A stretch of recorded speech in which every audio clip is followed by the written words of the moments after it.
William Hale looks like a half elf. He's got blonde hair, like deep green eyes. He's quite attractive, um, and he's wearing tight fitted clothes. He's got a dagger that's concealed, and like on his hip, there's a black wand that he uses as his arcane focus. And yeah, that's him.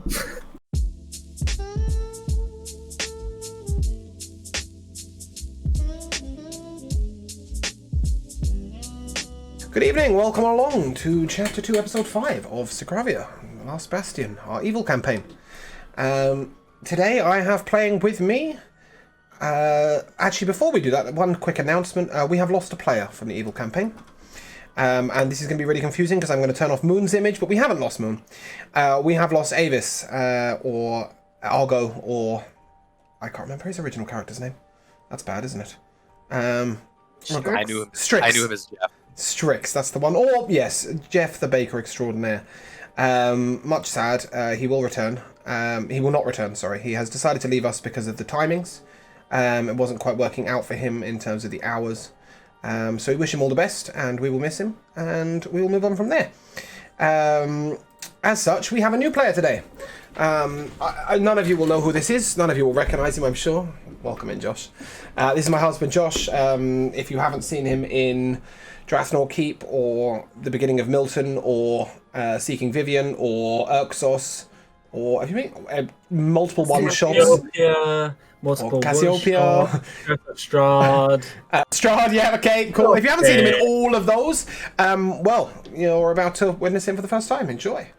So today I have playing with me, Josh. I'm not going to ask you to introduce your character, Josh, so we will come to you later.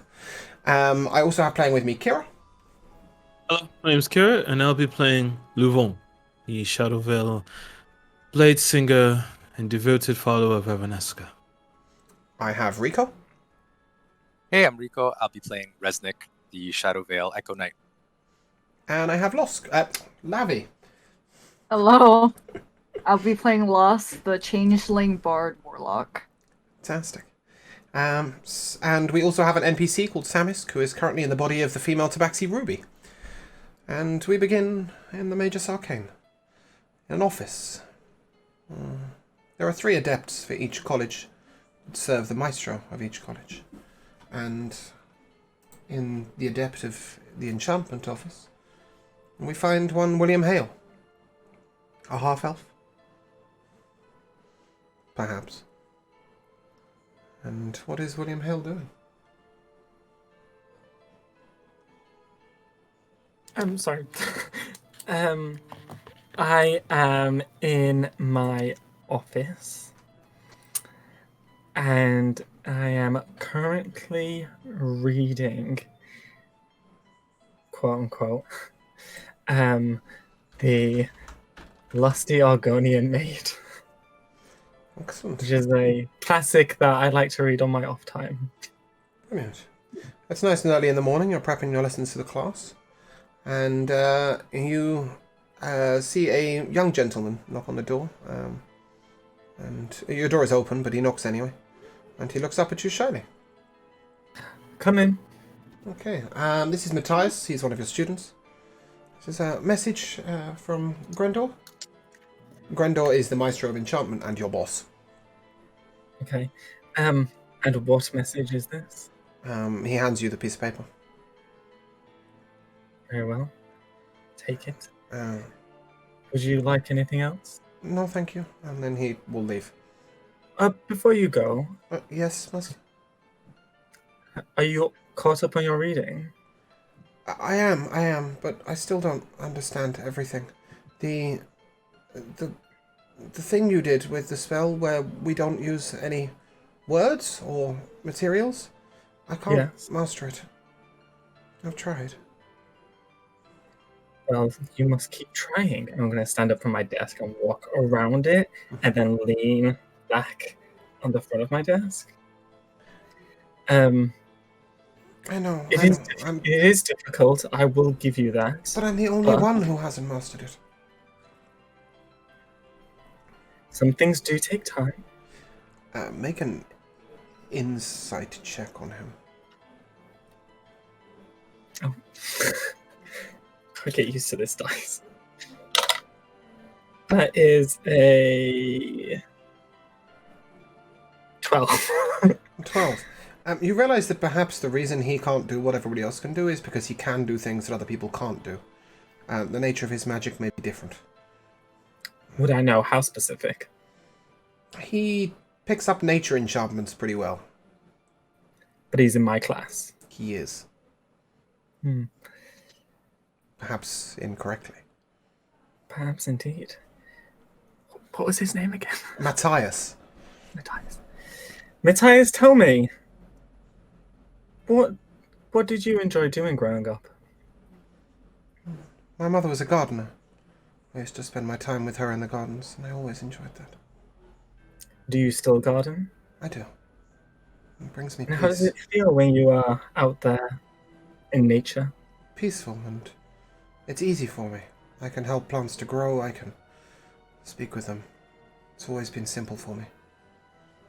But my father insisted that I enrolled in a proper school of magic, in his words.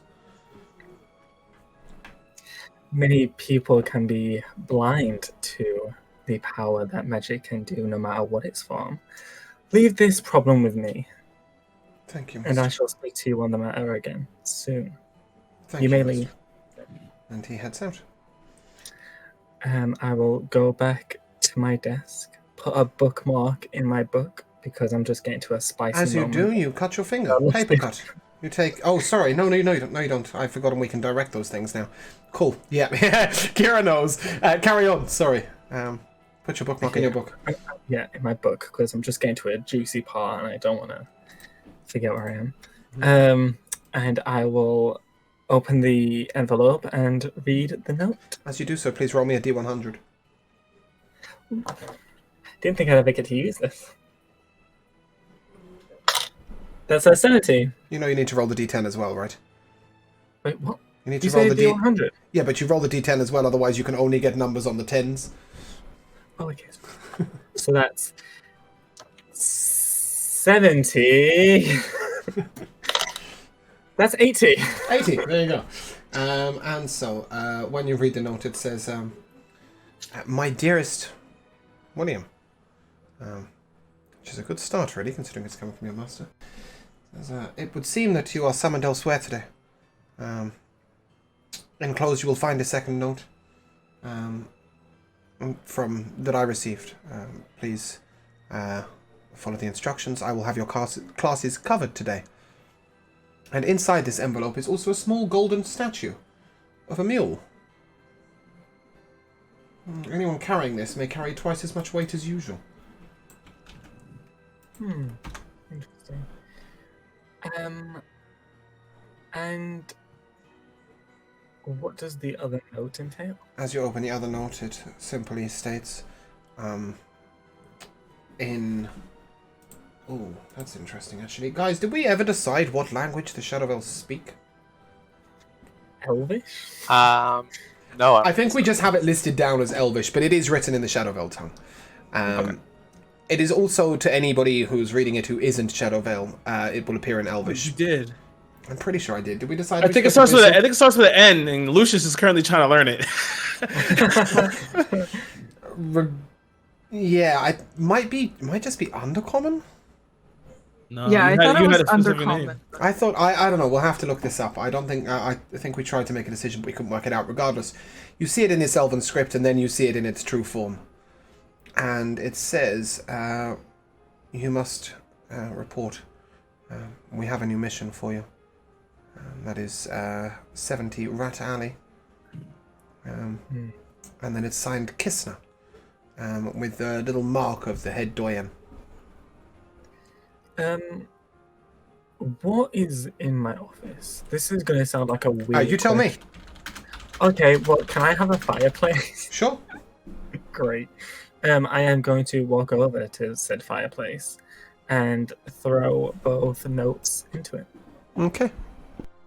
And then I will I will leave my office. On the way out, is it possible to? I mean, I don't know if bump into is the right phrase because they might be in a class, but catch a teacher for the druids. You could go to a teacher, but you would know that you need to head through the green portal at the front of the Mage's Arcane, which will take you to Sylvan, who is the maestro of the nature classes. Okay, I'd like to quickly do that before I leave. Yeah, and you do so, and before you see an elf with very long grey hair. He's very peaceful. You know that he's somebody who never stirs the pot. He's always very diplomatic, very gentle. Ah, Mr. Hale. Welcome. What can I do for you? It seems we have a slight mishap, shall we say. Yes. What was the student's name again? Matthias. I thought so, but I had it in my head that was my master's name.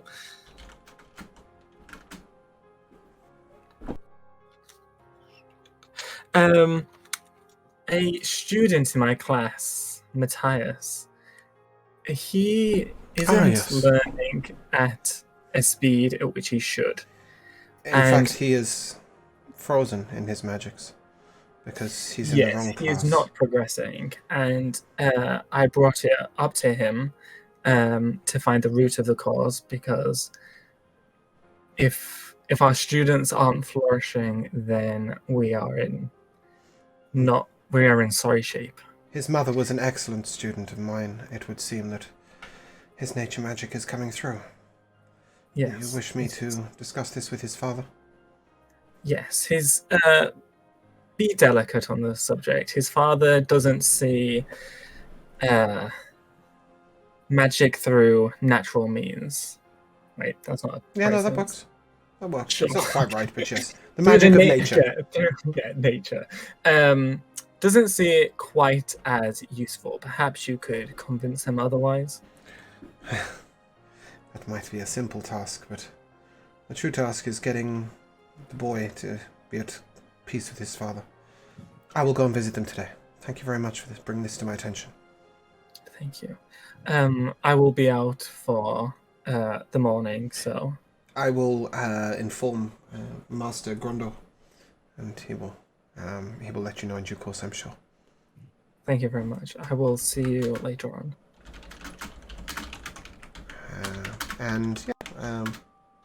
You're able to... Yeah, I will walk back through said portal, and then head to 70, right, Ellie? I think it's number 70.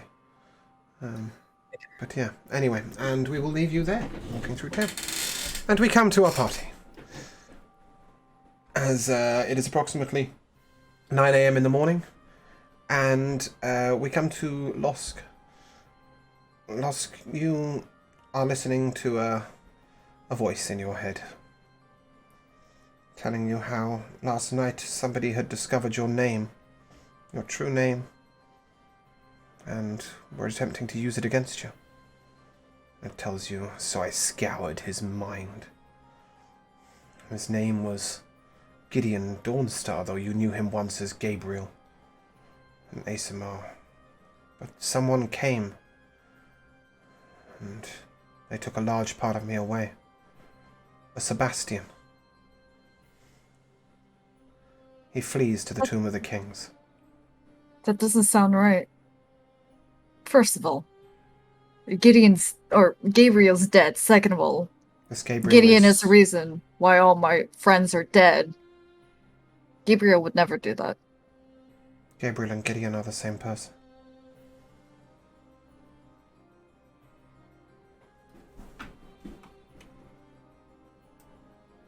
That can't be. Make a persuasion check. Unfortunately, it can be because it is. But it can't be. As a check with character Lavi, they are the same person, right? Yes. With player Lavi, yes. Okay. Right, yes. Well, he will just simply inform you. I'm not here to argue semantics. I'm here to tell you what is. And what is that Gabriel and Gideon are one. I suggest you reconcile it. And one thing you notice about this voice in your head, this demon with whom you have a pact, is that it is a lot weaker than it normally is.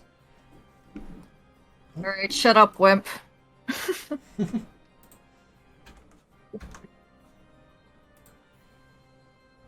Yeah. And that is the information you've been left with. I mean, it's very hard to determine how Lusk would react, because he hates Gideon with a burning passion, while Gabriel, on the other hand, not hate with a burning passion. Also, would Lusk know for sure what the least spoken language is? It's difficult to say. I'm not even sure that I know. And I wrote the damn world. The thing is that like the most when by least spoken, do you mean the least spoken that is still spoken? You know what? Let's go for a dead language. What dead languages do you have for me? Right. Okay. Let me. Minotaur, for example, would be a language that nobody would know. Aquan. Else? Any form of the giant animals. Actually, no, giant eagle would still be spoken, but elk or owl. Please don't choose exactitel because I don't know how to say it.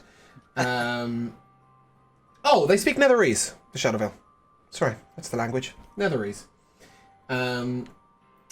Slard.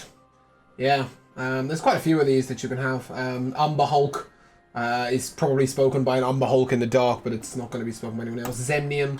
Like, there's lots of languages that are completely dead. I believe Aboleths speak by mind, and don't have their own language, but I could be wrong. Anyway, yes, all those languages are dead. And as you sit and ponder this message that your demon has brought to you, we come to Luvon and Resnick. Where are you? What are you doing? I'm currently already awake. I guess that Torian could be sleeping currently. I don't think you're going to play Torian. Torian has gone out today. Completely left? Yes, he has... Without telling me? No, there is a note by your bed. You may read it. What does it say? It says, I have gone to scout the target and find his ways. He will be following Master... Ooh, I need the map up. Help, please, Kira, while I pull up the map. What's his damn name? Are you talking about the guy we're trying to kill? Yeah, anyone got it to hand? Evren. Is that... Yeah, Evren Montelier. Ephron Montelier. That's the one. Yeah, that's the one. Ephron Montelier. Interesting. This is the calmest note I've ever seen Torian write. Changes, I see. The body of Cassandra affecting him, clearly. Possibly. I guess I'll step onto the main area. Is there anything to eat out here? Give me an investigation check. Sure.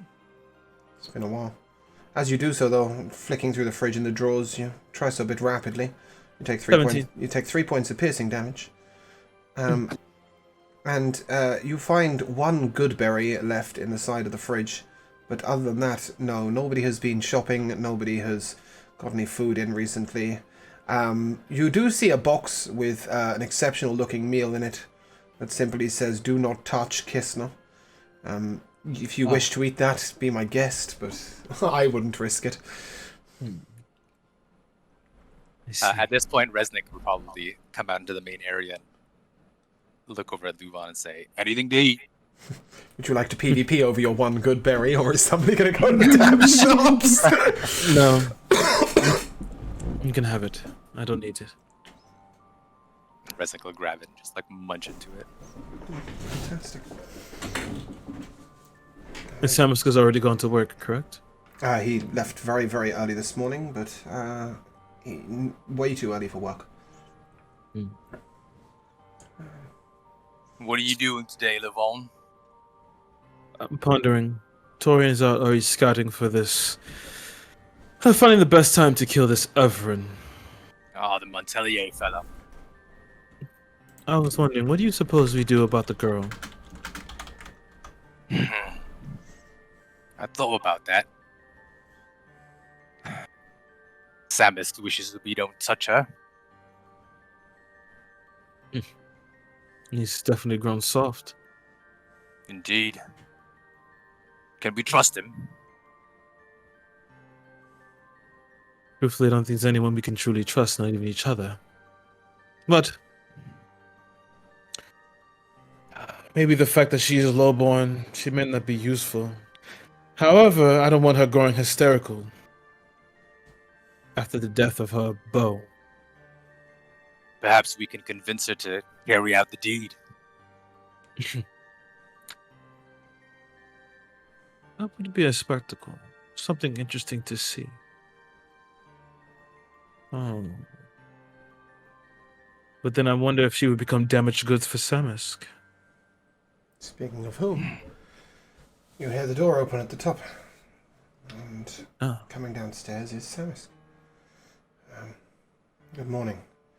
I noticed that we were without food. And you see he's been out grocery shopping. And he puts a large pouch on the table and says, "We had a large taking at the shop yesterday, and my master ascended. It's the only way I can describe it. Ascended? A strange priest came in, an ASMR. He purchased an unusual Pegasus. There was only one of their kind. It was known as Angel. Turned out my master had been bonded to this Pegasus for over 700 years, and his lifespan was attached to it. When the Pegasus left, he asked the ASMR priest to perform his own funeral rites, and he... I can only describe it as ascended. Changed into thousands of crystals and went up into the sky, but it does mean I'm now the boss. Yes, sir, Luvon? How good are you with pen and pencil? Can you draw? Excellently. Good. You would know this as all the notes on all these people have pictures associated with them. This ASMR, draw him. And he will do so. Let's see if he can finish drawing him before I can find the image. Wait, okay. This is for the sake of roleplay, but can you actually roll that persuasion roll for Losk? Can I roll it? You can roll it. Yeah. Who am I persuading? You're trying to persuade me. Oh, right, I see. Yes, and Gabriel are the same person. Yeah, I can do. Why would I need a roll to persuade myself? Yeah, I don't know. He draws you this little image. Probably not in color, but never mind. There you go. He draws you that picture. No, Josh, incorrect. Give me a second and I'll post the information again. Regardless. Persuasion. Sorry, that completely disrupted all thinking in my head. Sorry. No, not you. That's a natural 17 plus 5. Alright. An ASMR. Performing rites in an animal shop. With that. Did you get a name, Samisk?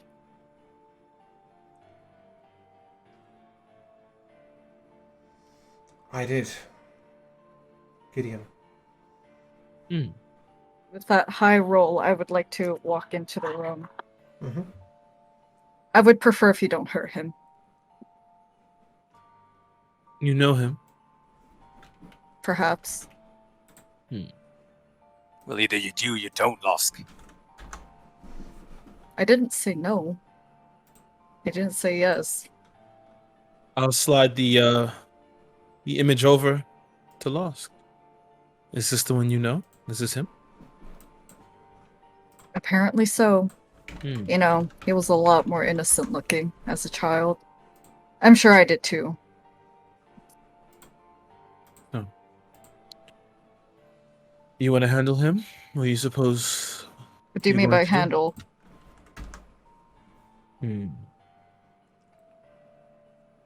He looks familiar. I can't quite put my finger on it currently. He does, but I know where you've seen him, but I won't tell you. Because if you dare lay a finger on him, You what? that'll kill be the me? end of you. Yes. Going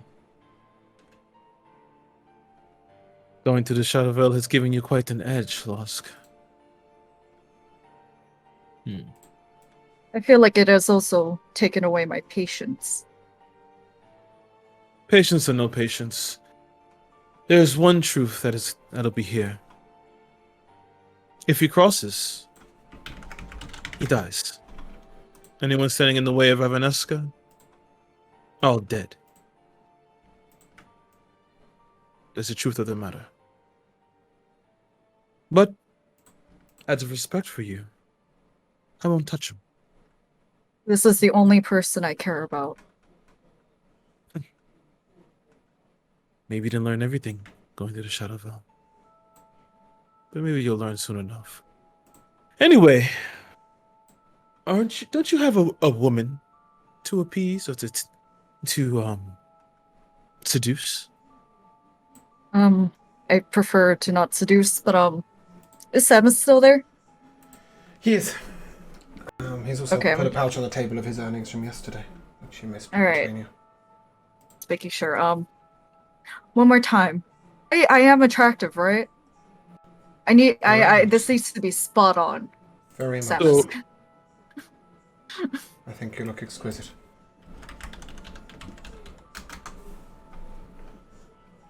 Alright, I am so not ready, but when am I ever? What time? It's like 9 a.m., right? It is. So I have a bit of time left. Alright.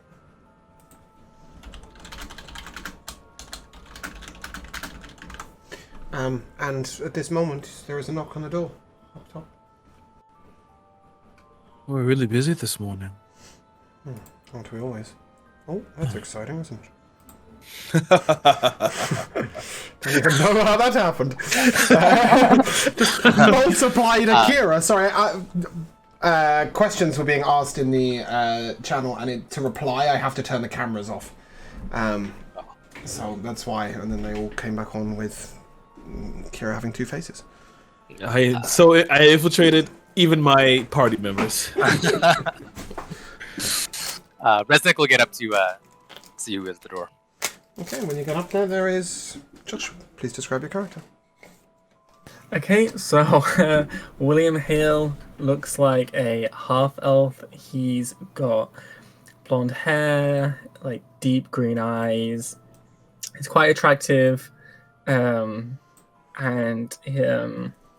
he's wearing tight-fitted clothes. He's got a dagger that's concealed, and like on his hip there's a black wand that he uses as his arcane focus. And yeah, that's him. That's who's at the door. So who you see before you actually is a red tiefling. Apparently also a pretty handsome guy. He's very much so. Kind of buff. And he'll say, yes, can I help you? I was sent a note to come here. A note to come here. If you show him the note, all will make sense. I burned the note. Oh, you did? You Oh, that was burned bloody foolish, wasn't it? The note didn't say anything about saying someone quite so handsome, though. But Were you- I'm here for business. State your business. I've been sent by the Kiss now. kisser. Yes. Yes. At this point, I will send a telepathic message to Luvan and or Samus. And be like, are we expecting company? Not that I know of.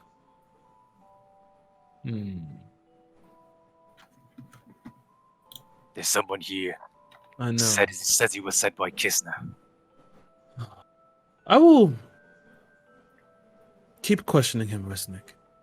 I'll walk up close and I'm going to cast Detect Thoughts. Not close to. I want to kind of form the radar and but stand underneath so I'm out of sight. Kiss me, you say? You can't do that because I'm wearing the ring of mind shielding. Yeah, Of course you you will will. get nothing. You can do it in reverse. William, you can give it a go. But I will make this slightly easier for you. Kissner is in a room downstairs. So if you want to go and bother Kissner, you may do so. Because he is now. Without the note, I don't know how you're meant to identify yourself to them or otherwise. So if one of you wants to, just let it rock. Just let it rock. Do I notice that he's tried to cast a spell on me? Give me a perception check. Oh. Stupid dice. Luvon, were you at the top of the room of the building when you cast it? No, I'm below. Yeah. Okay. I didn't go up. Yeah. That's 21. No, it's not high enough. Not for a spell cast from elsewhere. That's fine. Then I am going to use my telepathic speech to talk to the tiefling in front of me and say, your silence tells me that you're speaking to someone else, no? So at that point, Resnick or Herzog will attempt to grab the stranger at the door and pull him inside and sort of slam the door shut. William, will you let that happen? I'm curious. I'll allow it. Okay. He'll slam him up against the door and call for the others to come up. Feisty you are. Yeah. If Resnick calls, I'll head up. And I'm not in a body currently. I tend to take it off. I tend to take it off when I'm here. Yeah. So you're Luvon, right? I'm actually Luvon. And you're going to come up as Luvon? Mm-hmm. Ah. Because if this is someone I don't know, well, he has to go. Yeah, he's either going to go or he's going to... What should we do with this one, Luvon? William, bear in mind what you see coming up the stairs is a shadow veil. You see, white hair, earrings and piercings, purple skin. And who are you? My name is William. When you're, he's gonna look down at the hands that's grabbed onto him. When you're done with this party, you're not the only one who serves Ravenesca. And then he's gonna look at the tiefling. Or the only one who hides their identity. No, I'm sorry. Go ahead, Resnick. I was just going to say, Resnick will sort of look at him kind of cockeyed and then loosen his grip a little bit, but still kind of hold on to him. No, I could be wrong about this. Even though it's not here on my list here, but I assume that we all do speak it. You serve. I'll say you serve Ravenesca, but I'll say it in Netherese. Yeah, but you will all speak. And I will reply, yes, brother. When you say all speak, does that include me? Nope. No, you don't speak it. Stamisk is still down. Stamisk is still downstairs, and Losk is looking blankly at these people speaking a foreign language. I'll teach you later. I will reply, yes, my brother. As do you, I see. At this point, Resnick will let him go and sort of brush off his chest and say, "Apologies, brother. Can never be too safe." It's quite all right. I appreciate the rough handling every now and then. Usually they'll send you with some sort of identification or a note. Yes, I burnt it. I'd rather not let it fall into the wrong hands than jeopardize my position. Both William Hale and Resnick, please make a dexterity saving throw. Jeez. That's 14. Ooh, 7. Okay, William, you hear the door rattle and you move backwards. Resnick, you're whacked in the face by the door. As Avis comes charging in. I've been called back home. I have information for you all. Oh, I see he's already arrived. The timing is off with this. Very off. Regardless, The message is as follows, and it comes from Rokas. We have sent Something somebody down. to you who has been in place for a long, long time. He works within the Magus Arcane. He will identify himself as William Hale, though his true name is Vardy. You will accept him into your fold. And he will work with you. You must speed this mission up. Not only has the Queen been lost, but 2 others have been found.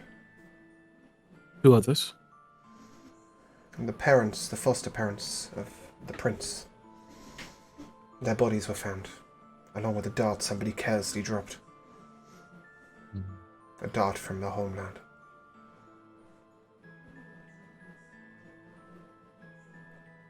People are getting quite sloppy. Understood. All right, Vardy. First, let's... Sorry, just before you do, Avis is going to turn to you all and say, I guess this is farewell. Good luck, brothers. And you see that he places something which appears to be like a... almost like a burning piece of metal on one side, and then like a grip for it. And he brands off his tattoo. And he says, and they sent this. And he puts out what appears to be a branding mark on a piece of paper. And he uses his darkstone and he leaves. I'm assuming that is to brand Vardy. You would know, yes. This is so that Yeah. Vardy can tattoo himself. Look forward to it. Most of them tattooed their tongues. Yeah. I got I'll, the back of that. Yeah, mine is like... Yeah. But I will let you know for free, you can only tattoo yourself, Vardy, when you're in your Shadow Veil body. Hand the paper over. This is for you to be able to contact us. Put us somewhere in a place that is well hidden.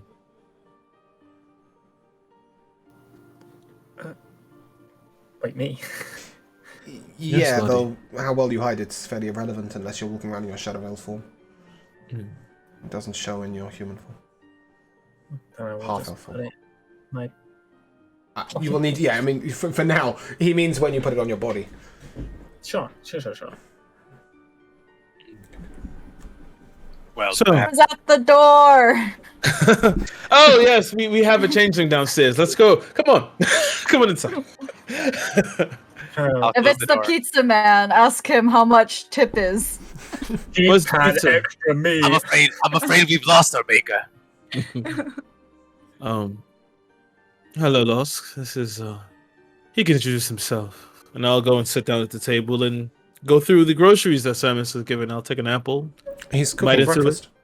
Oh, And he will perfect. look over at William and say, William Hale, correct? Correct. I don't want to spoil the show, please. I'll let you introduce yourself. Sorry, Les. Just as back in William's being alive and not taking over days, was he anyone notable? Like, is he something I would know? Someone I would know? William was an operative who was sent out, 50, 60 years ago now? How long have you been in the college? I mean, you Like- have to have been at least in the college for at least 35 years, William. Yeah, I was gonna say, like a month. William, how long have you been in the college? Like a Um, month. Oh, Well, as in me taking over the body, or just William? How long Mine's up. have you been William Hale? For a while, I'd say like 10, 12 years? oh, maybe that's too long. No, that's what I would expect. I was thinking maybe like 5. Okay. But as a Shadow Veil, William was sent out fairly young. He had a natural ability to take roles and keep them. So no, you would know very little about him well, I mean, Lost wouldn't know anything, but the rest of you would know very little about Vardy the Shadow Veil, because he was sent out young and he stayed out. Samus, welcome to however, the would party. know. Thank you. You're certainly an interesting group of people. You know, I feel like in many, many lives that I may have, I get that comment a lot. That doesn't surprise me. So, what exactly are you all doing here? I'm trying to woo the princess as a test of my skill. Interesting. Yes. By the way, I feel like I need a new perspective. Do you think I'm attractive? Do you think I'm attractive enough for the princess? I mean, he's gonna cock his head as he looks at you. I'm gonna kick you out of bed. Sorry, what? I don't know if I'd stay around for the morning though. Okay, I need critique. What should I change about myself? I am no surgeon. You don't need to be one.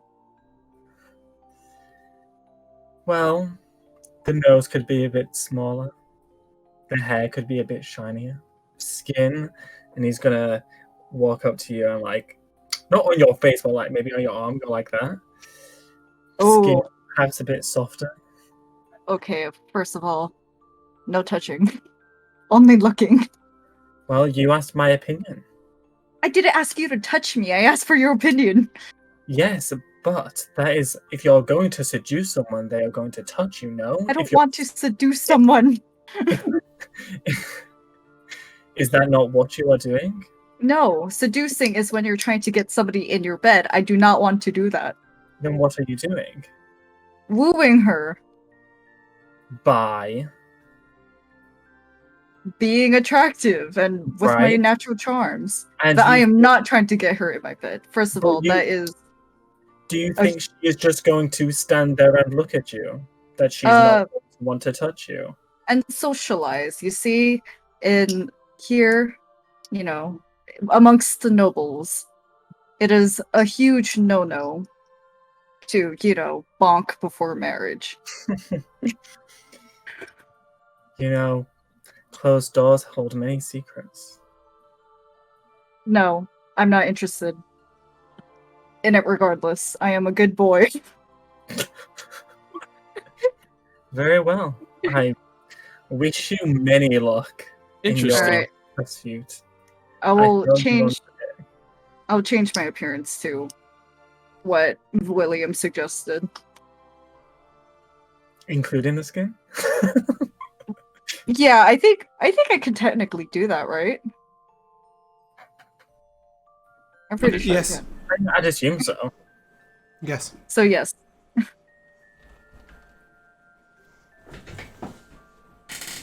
And the rest of you? Your missions? What it's always been. Domination.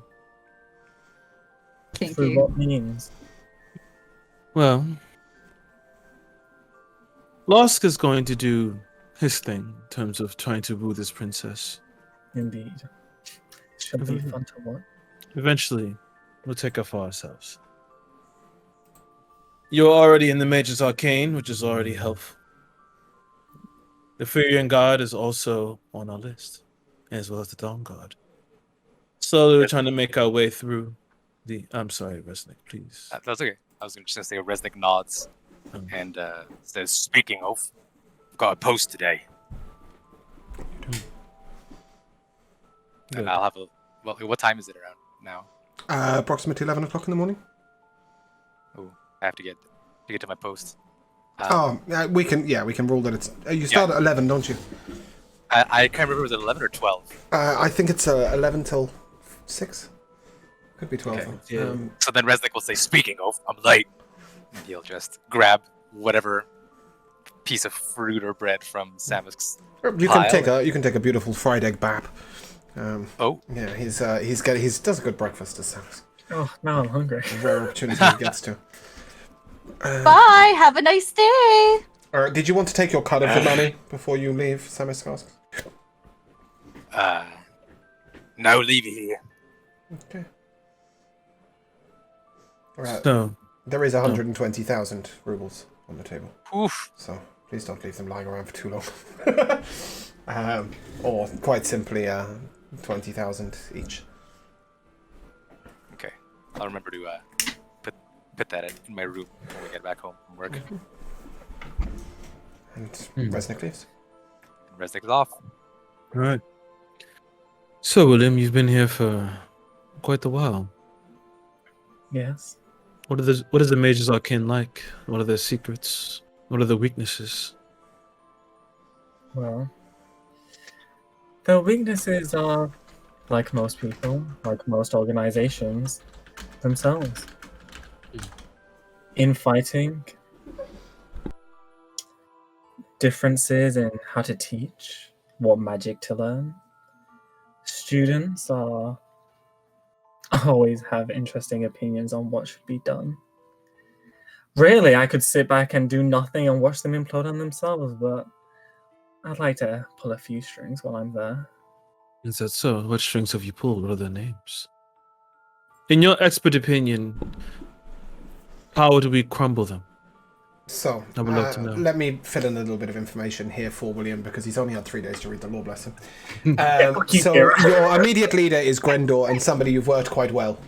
Grendor. Yeah, Grendor is definitely somebody who thinks very highly of William Hale. That's your boss. Is that my boss?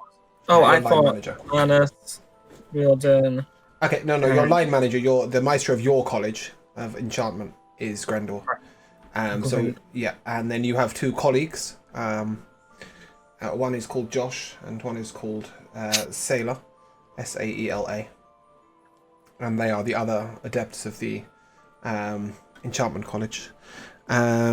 You have made inroads with a couple of the other maestros. The first being Beldin, the master of demonology, where your knowledge surprised him a lot. And the second, Haldir, who is a maestro of divination. Navania speaks... Sorry, go on. Sorry, what was the name of the divination? The divination Haldir, Haldir. And they both think highly of me. Yes, as does Navanius, who is one of the headmasters. But Yakato dislikes you, and you know that. He's one of the other 3 I can headmasters. imagine why. Yes. And then, of course, your students adore you, and... Well, there's a few other adepts, but in general, that's where you're at these moments. Interesting. Navanius thinks highly of you. Very. That is quite useful. Indeed. We've only been here a few days. William, would you like to show me around? I'd love to. Perfect. I'd like you to tell me some more of the weaknesses in this place. I wonder if there is a royal body I could take for myself. Eventually, we want to infiltrate the royal palace as well.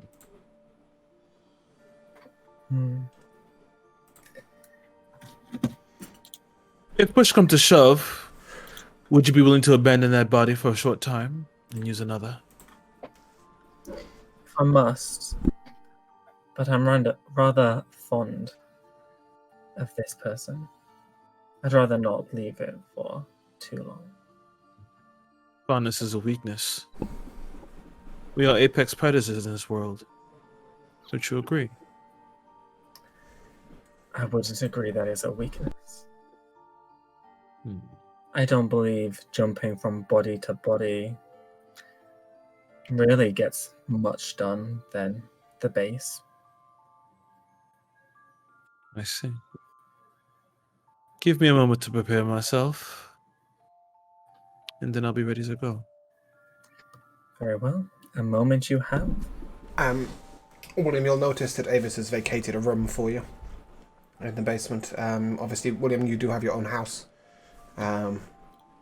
which is in a very ironic position. It is just to the right of the Burping Bard. There are 4 buildings just to the right of the Burping Bard, and yours is the small one at the bottom left, which is ironic for reasons I won't disclose. Regardless, yeah, you've also been given a nice large bedroom in this particular house, and I'm sure that Luvon will show you the freezer. Most definitely. Oh, real quick, where's Torian? Torian has gone out to scout Master Montalier, Ephron Montalier, the target you were asked to kill. And he Alright, will well, probably spend the whole day doing so. Alright, I'm gonna raid his room again and find nothing, because I'm assuming he took the book with him, but, you know, you can never hurt checking. Today he has left almost everything behind. I'm taking the book. Please do. This is the Book of Languages, correct? Yes. Okay. Navanius showed you a trick to copy a book. None of you were able to do it, but if you ask William nicely, he might be able to. I don't know if he can. It all depends on whether he's got a particular spell. Actually, hold the phone. I think Luvon can, actually. I believe I can too. Yes. What spell do you need for that? Animated quill? I have that. Oh, okay, cool. Yeah, take a blank book and you will be able to make a copy.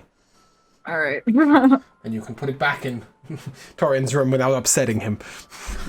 It doesn't matter because I ransacked his room already twice. I know, but just in general to make so that you always have it with you. Taking a copy will take you about 5 minutes. Well, I'll walk back to the freezer and hop in my my halfling Ulan Flint Dancer, Okay. and come back out. Well, are you ready to go? How old is the person you've just turned into? Probably in his hundreds. Oh, okay. Alright. Very well. Let us leave. Losk, are you coming, or are you gonna go enjoy yourself at the games hall? Games Hall isn't till later, isn't it? Like the evening? Evening. Is it way later? Okay. Yeah, where are we going? Just about town. I'd imagine that as he's talking, he just has like Torian's clothes just kind of strewn all over the place, like on his head, as he was like, you know, just kind of burying himself, looking, you know, as he was looking for the book. I suppose, I mean, I'm not going to be doing anything until later on this evening. All right. Well, I'll immediately start walking past William Hill and entering up. Samus says, do you mind if I walk with you? I must open the shop. I'm the boss now. Of course. Won't it look a little weird, though, with all of us being together like this? It will not look too unusual. As long as we make our way out of the Paupers District carefully. We can be coming back from a nice meal together, for example, or having visited the tannery. I wouldn't worry too much. We're being watched carefully, but those who are suspicious are easily removed. Apart from that Starling girl. She was sat on the house opposite for the whole of yesterday. I know. And now, William here is going to be a target as well. Pretty sure Starling's watching somewhere. Either way, do you know if she saw you come in this house? I didn't see her when I came in this morning. And then I would keep a few paces back from us then. Excellent. Acceptable? Excellent. Okay, and as you are all leaving the house, we shall flick over to Resnick. Or Hudso. Hudso, today is your gate duty day, I believe. It's Tuesday, is it not? I have Thursday front gate and then Tuesday, Wednesday. Thursday's gate, yeah. Tuesday, Wednesday, Dawn Guard. Excellent, so you will report to the Dawn Guard, where Jacques Chaupossant will welcome you in. We must go on a trip today. A trip? Yes, we are following a lead from a scout. A giant has been causing trouble nearby. A giant, you said? Come down from the mountains. Interesting. We were tipped off by this girl. And he nods over towards a girl with hair pulled back in a ponytail. Elven. Bow on her back. Tells you why she wasn't outside the house this morning. She looks over. Ah, Hudso. We meet again. Starling. I see you'll be joining us on our trip today. A little bit of giant hunting. It would seem so. Nothing like a little giant hunting in the morning. Well, I believe that means you were the last to arrive, so there'll be 6 of us and myself. We're headed out. And this is where you get a nice reveal. As the Dawn Guard open a gate into the walls. And you'll be able to leave through the back wall of the city. Outside of the Dawn Guard building. And head north. Where you will begin tracking on the road. Starling is leading the way, and all you'll have to do is follow. But at one particular moment, sort of an hour and a half in, give me a perception check.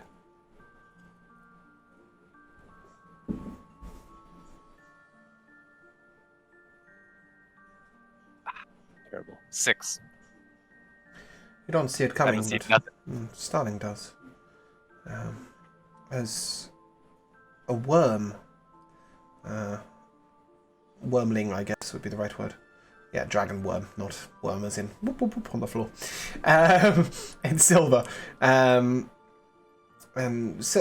You think it's silver, but as it gets closer, it appears to be white. Streaks over the party ahead. Starling fires off 3 arrows quickly into it. But it flies off into the distance. She looks around. And Jacques Chauperson says, "Is that normal these days?" One of the more experienced hands, Larlock Landsmith, more experienced guard, turns around. "Aye, sire. Recently, sightings are becoming more and more common. Always the chromatic drakes, and their spawn. That may be the 50th or 60th sighting now. A chromatic drake upon these lands. Anyway, we better get onwards." And we fast forward another couple of hours, and you will not even need to make a perception check for this one, as a 26-foot giant is making its way through a small forested area at the foot of the mountains. Starling holds her hand up. We approach.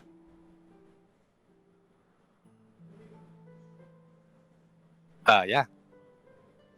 Very well, I will find a place to cut him off. I suggest that you make a lot of noise and attack him loudly. I will do what I can to surprise him from behind. Jacques Chauperson sort of draws his little thin rapier. And, well, this is our moment, guys. Let's proceed. And he sort of stands very straight and with his shield up and sort of does this very traditional march towards it. The rest of you realise this is completely imbecilic, and run straight past him to intercept the dragon. And I will need you to give me an initiative roll, please.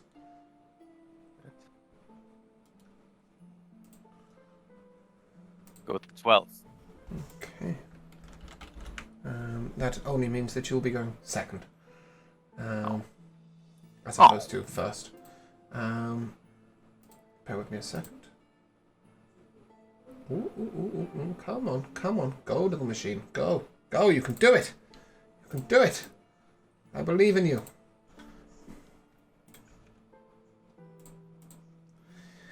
And give me an athletics check, please, Resnick. It's 26. Okay, you will get there first. And, Nice. That's not nice for you. And as you get there, the dragon will swing at you with a 21 to hit. Ooh, 21 will hit. Oh, it's actually, yes, it will hit. Okay, Sorry. and you will take 24 damage. You may now hit back. I certainly will. Okay, let's see. The only thing that determined whether you got hit first was whether you got the highest athletics check. You'll be rolling with advantage for all of these. You are all flanking. Okay. So, damn. That first one will be a 13. That will not hit. You see, however, that two of your companions do land solid blows, and an arrow hits him in the back. Roll your second hit, please. It'll be a 25. That will hit. Ooh. So that'll be 9 He gets slashing. Oh, yeah. He gets a 19 on his con save. 9 slashing. Okay. And So then I guess the additional damage doesn't happen on Yeah, no, save. the additional damage happens. It's just whether it happens to its max HP. Oh, I see. In that case, that'll be 3 Okay. necrotic damage. Jacques Chauperson finally comes up, and as he makes a little slash at the giant's foot with his tiny little rapier, he gets kicked, and he crumbles far away. And the giant will stomp down. Make a dex save for me, please.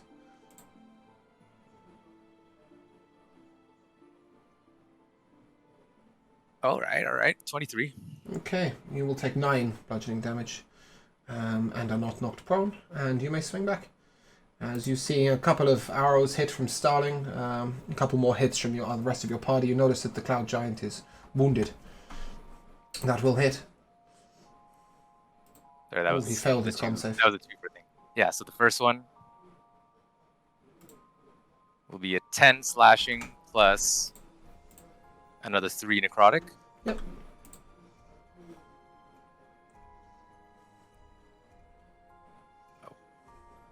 And the second one, boom. Hits. Yep. So for 10 plus A little bit more. Hey, there we go. And you will lay it to death. And because you landed the killing blow, Jacques Chauperson sort of is off in a corner somewhere. So the landsmith gent turns to you. The loot falls to you. well, why don't we just have a look? There is a morning star there that is so large that even you cannot lift it. Oh, damn. But there is a pouch on its belt. I will nab the pouch. Okay, and as you look inside, there is 105 rubles, a strange ruby, and a message.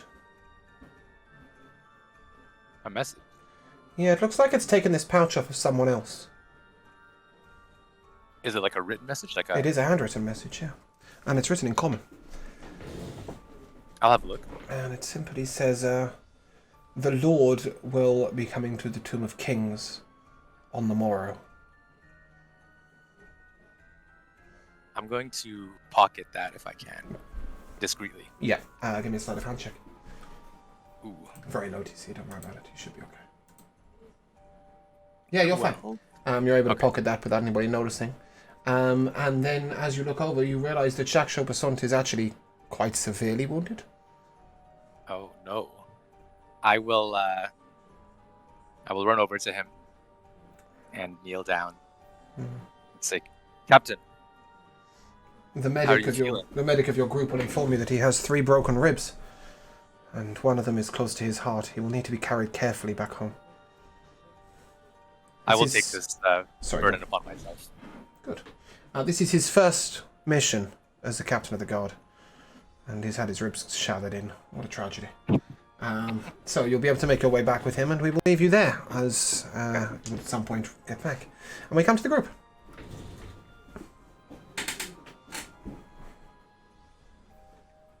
Ooh, So it was in tune. So are we at the Mage's Arcana? No, you've That's just where left the we're house. going. Is that where you're going? Oh, No. okay, right. Tell me. I want to do a few things actually. Mentioning that, I want to cast prestidigitation on some walls. Can I find like a higher maybe like a higher place I can get to? I want to leave like not a message, but a symbol that's something that Starling will recognize. Kind of telling her What do you that. think that would take? Is there anything on her body that would make a? No. Wait, I think there's a starling bird, isn't there? There is a There is a bird. bird, the starling bird. She's I likely saw to her- recognize that. Okay. Yeah. So, you're able to climb up the very building she sits on every day, if you wish. Would you like to start there? Yeah, I wanna make a symbol of a starling on it. Okay. To get up that building, though, you need to give me an athletics check at disadvantage because you are rather short. Yeah, I am a. My athletics are terrible. Yeah, I know. I mean, you can attempt to be acrobatic about it if you prefer. Okay. Okay. Yeah, I think you might Yeah, need let's to. Let's try that out. Let's try that out. Okay, 11 and a 24. An 11. Yeah, you'll sort of vaguely scramble your way up. You kind of shinny your knees a little bit. I But assume I you look like get there. Tiny Tim. And you will take 2 piercing damage from a sharp, jagged rock.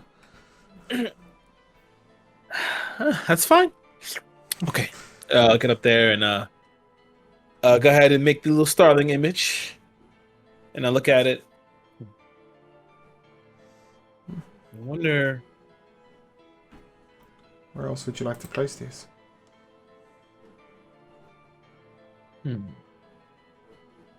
I want to place one here, and I want to place it on the way of where Ephraim usually walks, because he's usually, he usually goes to those empty plots. Alright, you will need to go through the noble gate for that. Which won't be a problem, you're with William Hale. But are you I'm assuming you're not going to go through and back and through and back and through and back, so is there anything else you want to do in the merchant or working district?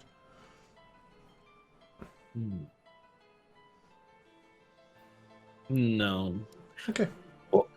Yeah, no. I kind of want to. So the thing is, my thinking is that I want her to be able to see that, and then be able to see another one, and then see the third one. And be like, okay. So you're sort of dotting them as you go, and where are you taking her to? Where the man walks? One second. I gotta look at the map real quick. I'm sorry. Over to the east of the Golden Griffin is where Ephron Montalier goes walking. Yeah, because there are no parks, right? There's just the I want to go to the empty plot just because I feel like those empty plots are. I want to take a look when I get there to see if it's private, at least private enough. It is fairly private. Out next to the landsmiths, to the left, is a sort of public gardens that extend up towards the temple. Okay. But yeah, no, he doesn't walk that way. So no, they're empty plots, and you will be able to leave sort of marks along the way as you go. Perhaps give me a sleight of hand check. Okay. At advantage. Oh, nice. 19. Okay, you're able to sort of distract the guard with your left hand whilst you're talking, and then very briefly just press digitation actually on the gate. Nice. A little mark just to the right, so that will show her to go through. And the group of you get through to the other side. So, William, I know the voice is a little off-putting, but I have a question. Yes. I don't know much about you. You don't know much about me, but we have the same mission in mind. My question is, if you were tomorrow to start destroying this place, how would you start? My dear brother, such things do not happen in mere moments. Unless you'd like to bring the power of a dragon down upon the town. These things happen over time. Interesting. Speaking of which, what do you know of dragons? I know they exist. I know that. Give me an intelligence check, William. Okay. It's 13. You know that Navanius in particular is very concerned with the coming of the chromatic drakes, and he is seeking metallic drakes constantly. That is why he hasn't been seen in the city for a long, long time, and you're able to relay this information to Livon. That. Navanius. The chromatic dragons returned near 2 weeks ago now. I'll write that information down and be able to send it to Ruckus because I know he wants this. Another question. Navanius, he's quite fond of you. Could you get him alone if you wanted to? Easily. I believe so. For what reason? He is in the way. How so? I was here before. Not in Just Stern. But I had another group. He was there when they were killed. This is not revenge. But his information and his intellect is very interesting. Give me It an can insight definitely check help us. quickly, Livon. Insight? Okay. Yep. 14. You know that you might be able to kill Navanius, but impersonating him at the moment would be impossible for any of you, as none of you will be able to perform the same feats of magic. I was gonna highly discourage. No, it anyway, but I'm just letting you know that Nuvon would realize that this is a little out of his grasp for impersonation right now. Besides, William's Damn it. key to the top is Navanius in his eyes. So you had another group. They died. You now have a new one. Do you think perhaps you're the issue? He's gonna say. He's gonna say that, but with like a little smirk. I think I'm the issue. Why would you be the issue? I'm the only one remaining. That group. They've either died or they've disappeared. Everyone who comes into my path seems to share the same fate, save for my parents, unless you fuckers aren't telling me something that I should know. Well, could I possibly know that you don't already? I don't know. What if my parents were taken over by the Shadow Veil and you guys didn't tell me? Right? At least let me know, you know? That's kind of heartless for me to go running into my mother's arms only to find out I'm running into like 100-year-old elf's arms. Fucking creepy, dude. So you wouldn't mind if we used them as pawns? I would appreciate you telling me. I would prefer if you don't. I would say I wouldn't care for my father, but it would break my mother's heart, so...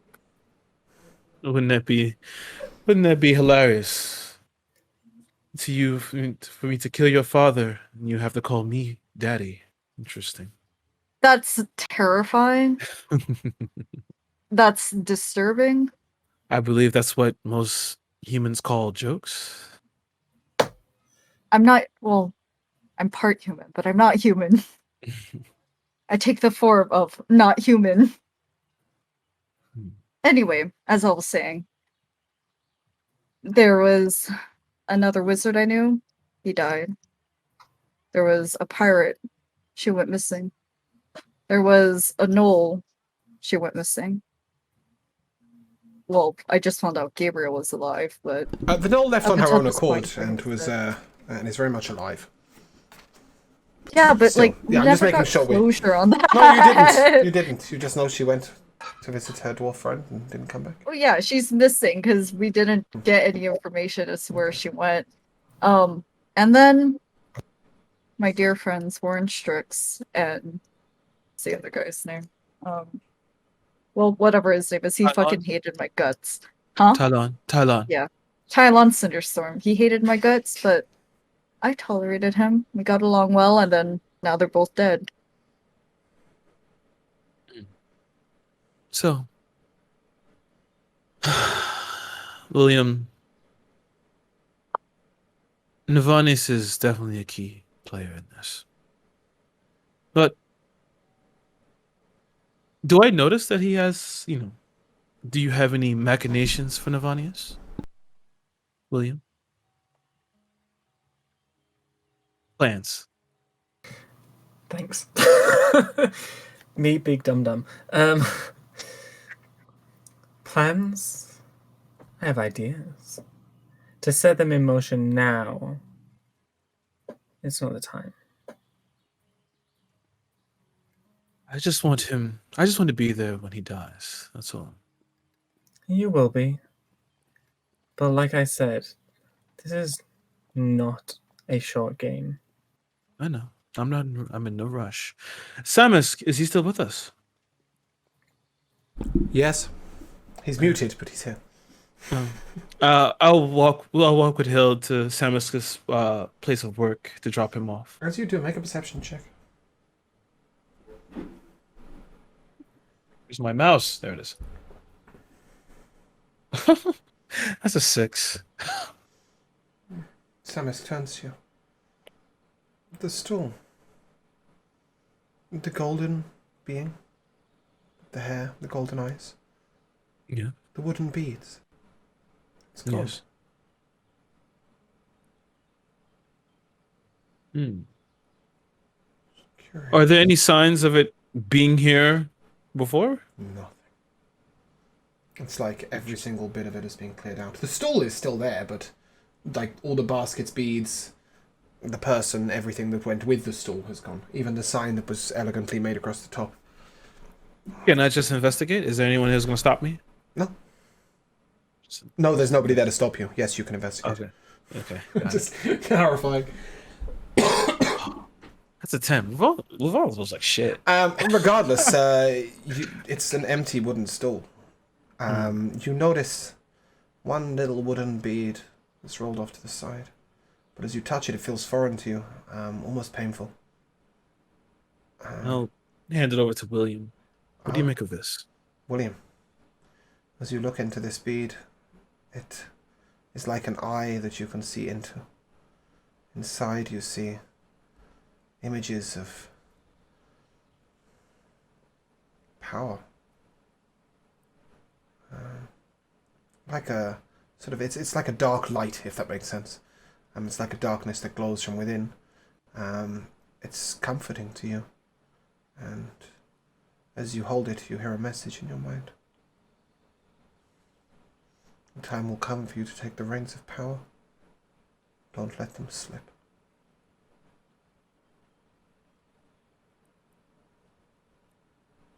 Do you feel anything? No. Make a deception check. And move on. Make an insight check on that. It's 19. That's a 9. Oh, well, there you go. Interesting. Samisk turns to you, William. You found something. Wait, what, sorry? You found something. I will hand it to him. He recoils. It hurts him just like it hurt Luvon. And then he reaches into his pocket and pulls out his own wooden bead. You don't like the look of it, it feels foreign to you. He says, we all have them. And a prophecy with it. Interesting. I was told that I'd die here. In just time. Very possible. Very likely.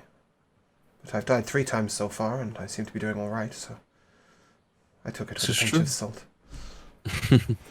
I'm gonna it's like a stone, right? It's a wooden bead. It's approximately an inch in thickness, and it's round. Oh, I'm gonna throw it up. I'm not gonna to role play that with my dice in case it goes all over the place, but I'm gonna throw it up in the air and catch it. Yep. And then put it in my pocket. Mm-hmm. And then I'm gonna look at him and say, prophecies aren't always what they seem to be. People put a lot of thought behind them, and that's what caused them to come true. Mm-hmm. But fate is avoidable. Fate, interesting. That's what they called themselves. The seller here, who sold the beads. They called themselves Fate. An interesting concept. It's hard to avoid that which we cannot even find. Regardless, I must get to work. And he begins to unlock his store. It's to the side. And he says, William, perhaps you want to come in and visit? Yes, I will, but today's not that day. He sells animals, rare. I'm not sure if that's something you're interested in. Please, they're not animals, they're companions. Companions. Animals that you form a connection with. Speak telepathically with. Regardless, there is no point visiting right now. I must prepare the shop. If you go in right now, you will find yourself bonded to many, many companions. But come back within half an hour or so, and I would have had the shop prepared, and I'll be open till 7. Yes. So while Losk is playing games, we can look at animals. Devon, you say it like that, but do you not have a pet? Or was I don't have no, one. it was Torian that took one, wasn't it? The Torian took one. Oh. Maybe I haven't. Yeah. You should be aware, by the way, that the large takings yesterday came from an adventuring party. You were told that Gideon was part of them. And who were the others, Samisk? Oh, is he still there? That was him saying that, sorry, not me. Oh, okay, just making sure. Yes, A large there party, were along with the Asimar. a party of 5. The new lord, Glacius Frostborn, the Dragonborn, he bonded to a griffin. A strange new elf. Didn't give me a name, but appeared to be very unaware of these lands. Took himself a dragon. A halfling? I believe they called him Stonebridge.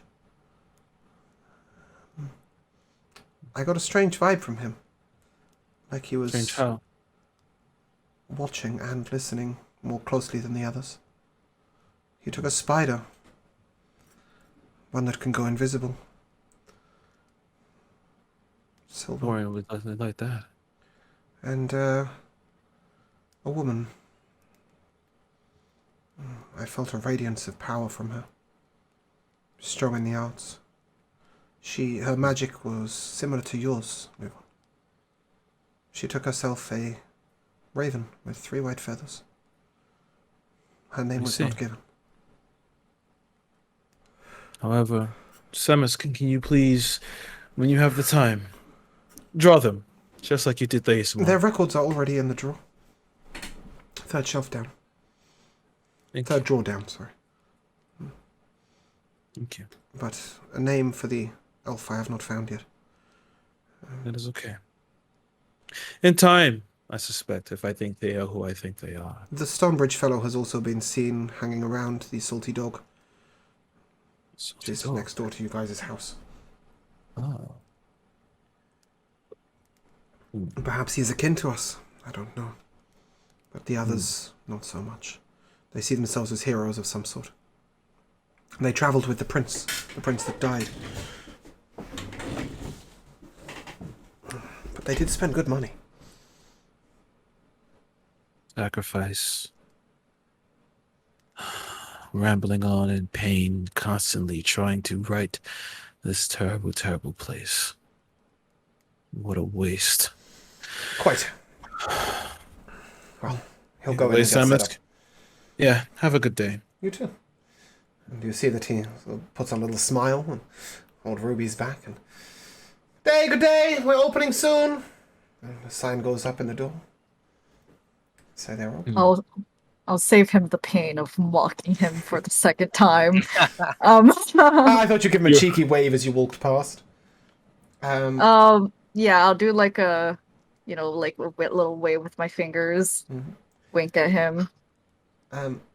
As you do so and you turn around, you see another store in the Arcade of Endless Wonders, Losk, that takes your eye. It seems to be selling earrings. But as you get closer, they draw you in. The power to them. The ears aren't pierced. Do they have clip-ons? The female elf looks over to you all. It might be worth piercing your ears for these. Good morning, travellers. Adventurers.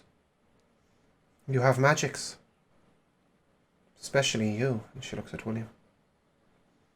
These earrings can grant greater power. Those of us born with sorcerous blood, we have a certain way with magic. Like you, she nods to William. Those without do not get to adapt spells the ways that others do, but these earrings will give you that potency. In a mechanical standpoint, these will give you the metamagic adept feat and a number of sorcery points equal to your level. And no, William, you can't wear one. Why even address me with it? Because it's you that is her demonstration point. You are a sorcerer. Okay. She looks at you and says, my sister has some wares that might interest you as a sorcerer. She nods over to the counter opposite. But I just wondered if these would interest you. And she looks at Luvon and Lost. How much are they? 10,000 rubles. Well, I do have money to blow. That's also sorcery points on a wizard. Yes. You tell me if it's a lot. I don't think it is.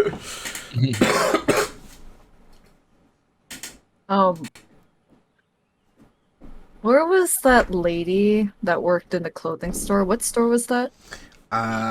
The dancing... No, not the dancing lady. You mean the divine elegance? Yeah, Oh, that's what I was thinking. Yeah, sorry. Yeah. All right, just to kind of just like a very a subtle insult, I'm gonna say. Do you know the directions to the divine elegance? I do. Would you mind pointing me there? Yes. Damn. Regardless, I think I'll take the earrings. It's only the one. So it's Bless a you. single earring? Yeah. It's a stud or like it's a Yeah, it's dangling stud, bit? it's stud. It's a stud. They're designed Oh, to be that's sort of no, they're designed to be sort of gender neutral. Oh, okay. Yeah. Luvon is pretty effeminate. I'll rock the dangling. But some others wouldn't. Goodness. Yes, so you'll have to put them at a magic feat in and then just keep count of your sorcery points. Okay. So you'll take them equal to your level overall, not your wizard level, should you take any other classes. Gotcha. And William, she points you over towards a stall just opposite, where you see a woman with 6 glowing balls of light, forming images on each one, glowing in front of her face. There are crystal balls for sale all over the stall, and rings across the desk. And she looks at you. Ah, a sorcerer.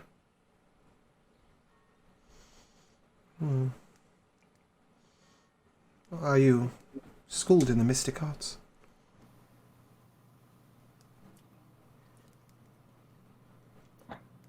No. Then perhaps you should be. You work at the Magus Arcane, do you not? I do. Excellent. And she will give you a book called The Arts and Learnings of Divination. And she will give you that for free. If you wish to purchase a crystal ball in time, perhaps one will seek you, or you will seek it. But a few hours studying this book should be enough for you to understand if the arts interest you. A generous gift. Perhaps. What kind of, like, are all the crystal balls the same? 90% of them are crystal balls of true seeing. Some of them are more personal to the taste, but at the moment you wouldn't be able to recognize them or understand their call. Right. She looks at you and says, perhaps a ring in the meantime, though. These rings, you may put 3 spells into them the night before, and on the command word they will all release simultaneously, but they are all targeted at you. So, for example, you could store in here Mage Armor, Haste, anything like that. I get it. No, thank you. Just the book will do for now, and Excellent. I will pass her. What's the equivalent of a gold? A ruble. A ruble, yes. Yeah, I will give her a ruble. Thank you. I look forward to seeing you return. Thank you. Very well. For interest's sake, Luvon, you could also prep Shadow Blade, Haste, and Mage Armor. And these the night before, and as you release, they will all release as a free action instantaneously at the beginning of a combat. Should you How wish. much is it? 2,700 rubles. Sure. Excellent. Oh, that bird is actually part of the soundtrack, right? Started looking around my room. I thought the cat had one. Sorry. So, how does this book work? The book. You read it for 3 hours and you will begin to understand the arts of divination. To what extent? Indeed, to what Or extent? do I have to wait and see? If you finish reading the book, you will be able to use a crystal ball. Okay. Without And it, what you will are not. the limitations of the crystal ball? What can it? The majority of them cast scrying at the 5th level, which will allow you Okay, pieces and of that's to information. locate an object or a person, right? It can be. You will also be able to ask certain questions. Or so it's like a magic 8-ball. A little bit, but the DM answers truthfully. Yeah, it's my it's a little bit magic like it's a little bit like augury and scrying combined. Okay, cool. Yeah. But All yeah, right, you I'll- at the moment you can't use it, so you'll have to study. And she looks away and leaves you guys to your own devices. I'm assuming you're going to try and get out of the arcane wonders before you end up spending the rest of the session there. Pretty much. going to leave Losk and heading to Divine Elegance. Yes. Too bad they don't sell clip-ons. I'm sorry for that. Well, William had a few other questions. Yes. Samisk has grown weak. He has feelings for this woman. I was wondering your opinion on this. This person that we've been conscripted to kill.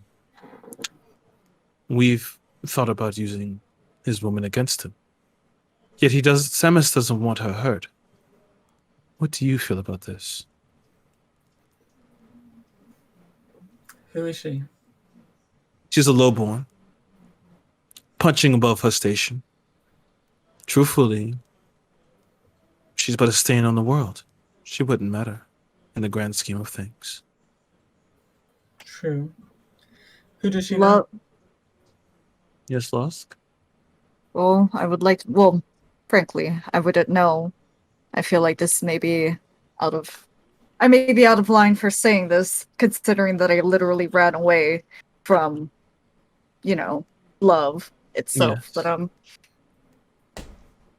But love can be used in different ways. When you love someone, that's normally a positive emotion, but love can also make you stronger in worse ways. Take this, for example. You may sacrifice the one you love in order to save the world. But if you're evil, then you could sacrifice the world to save the one you love. Okay. So, Take it as you will. I am no expert on this. how do you feel about it, Lost? You don't care either way, correct? I don't believe in love. But if it is simply for pleasure, for amusement that he wants her, then so be it. Who does she know? I'm not sure yet. We're trying to get the information on her completely. I just know that she's dating our target. And yet, I don't believe in these feelings, these emotions. I Makes two of us. look at her as more of a loose end. But Samus doesn't want her hurt. Now, I don't know, and I'm not sure if him having these feelings makes us weaker as a whole.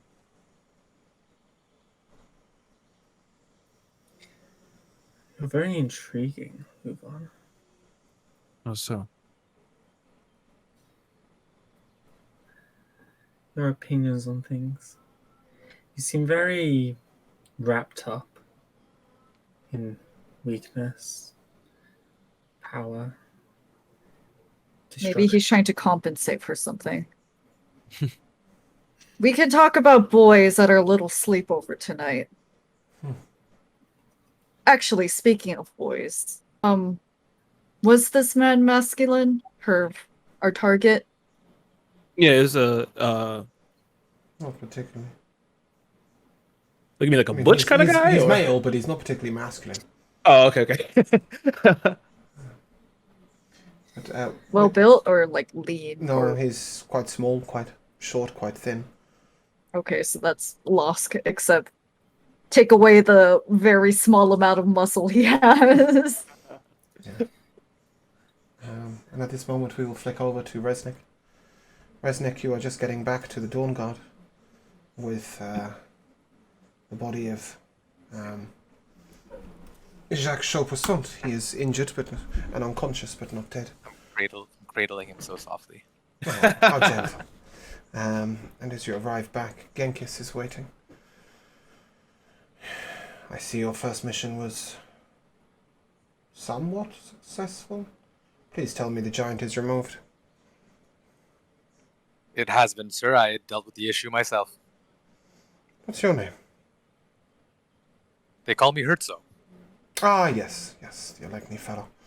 Sorry, my mind is slacking recently. That's quite all right. A lot on my mind. Well, get into the infirmary and... You say you slew this giant yourself? And, Aye, sir. The landsmith fellow turns around and says, "Yes, he did. Excellently. He fought well." "Well, very well. You seem to have a gash on you. Go and get that seen to in the infirmary, and tomorrow you will take command in Jacques' absence." Well, this is an honor, sir. "Well, serve honourably. Perhaps it will be. After you've got your injury seen to, you're free to go for the day." Aye, sir. Thank you. As you head down to the infirmary, where you would know well where it is, there is a nurse on hand who takes her body. On the way, though, Yeah. is Chopasant, like, conscious right now? No. Oh, he's just completely egg. Oh, he's flat out. Yeah. Completely Okay, unconscious. never mind. Zero hoops. But as you lay him on the bed, the nurse turns to you. "Oh, my dear, you seem to be injured too. Well, that's something I can deal with here and now." Oh, See her focus and channel her inner magics a little bit. You'll be healed for 35 points of HP. oh, nice.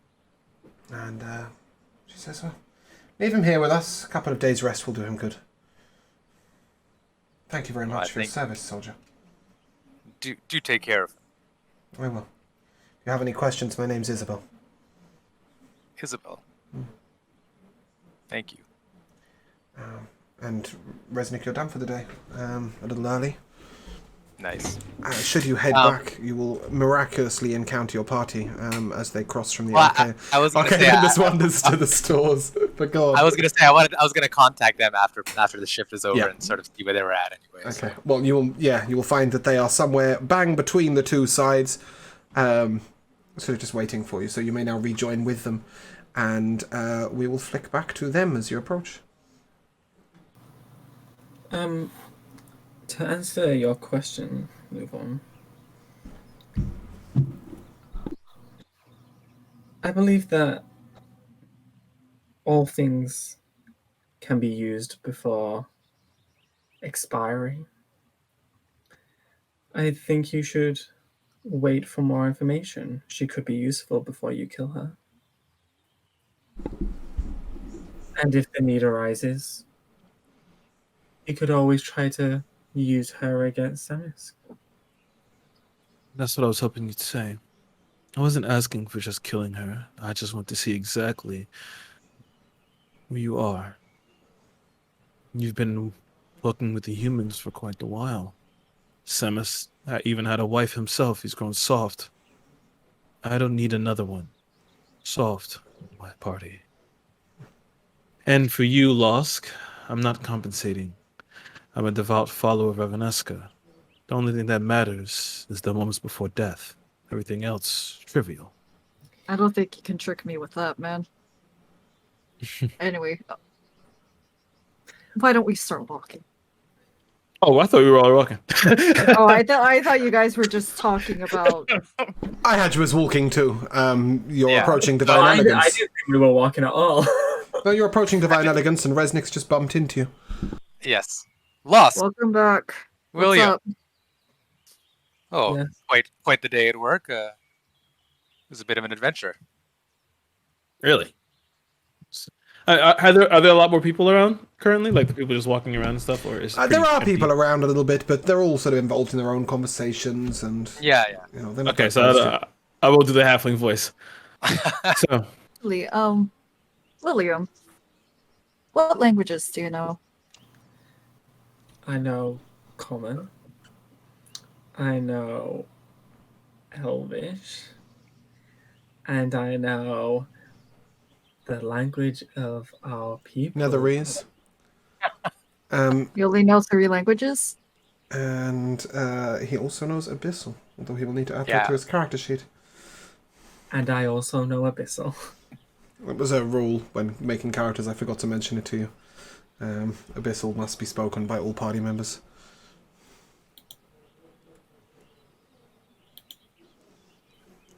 I'm assuming that's what you were looking for, Losk?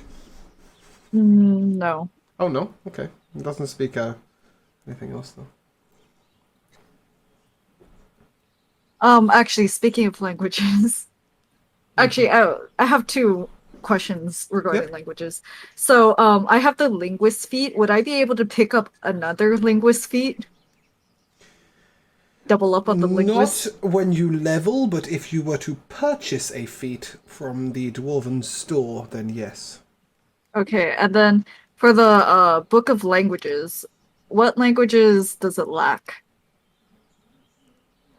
Netherese. That's it? Yes. Okay, cool. A Thank you. couple of the languages, a little outdated. The Celestial in it is more akin to the language the ASMR one spoke 250 years ago than it is to the current Celestial tongue, which is not really spoken anywhere in Sogravia, and that's why. A couple of the others are a little ancient. The Dwarven might be a little outdated, but in general, you would still be able to understand and speak any of the languages within it. Okay, I'm assuming that Lost knows modern Celestial. Yes. Okay. Where did you learn it? Um, From Gabriel? yeah. Then no. You speak Archaic. Wow. Okay. Oh. Well, it was more of Gabriel spoke it, Lost, picked up a few books, practiced with him. Yeah. No, it's Archaic.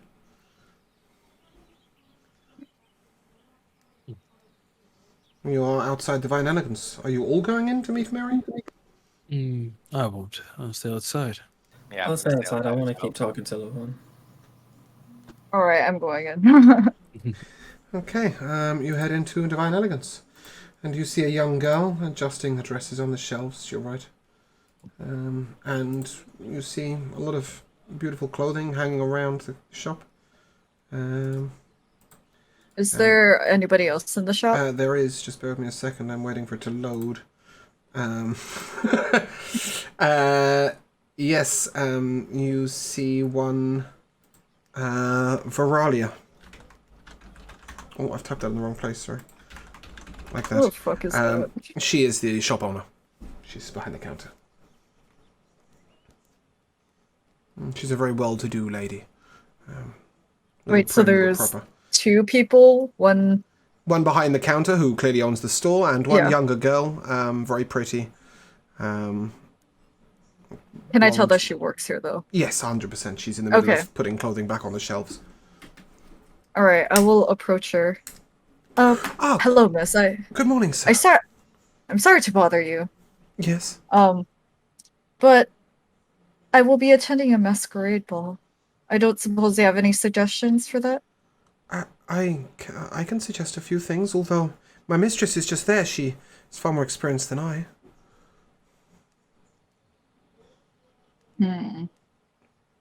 You... All right, I'll ask her, the mistress. Okay, Varani Lady. looks over at you. Ah, attending the masquerade ball. You wouldn't happen to be the Shimakobe boy, would you? Indeed, I am. I would be honored at the chance to make you something personally for the ball. Rumor has it that you'll be making an appearance there. It'll be your first grand festival in, what, 7 years? Since you were a child. Truth be told, even as a child, I tend to avoid such lavish gatherings, or gatherings at all. I love the air of mystery. I'm looking more so for a mask.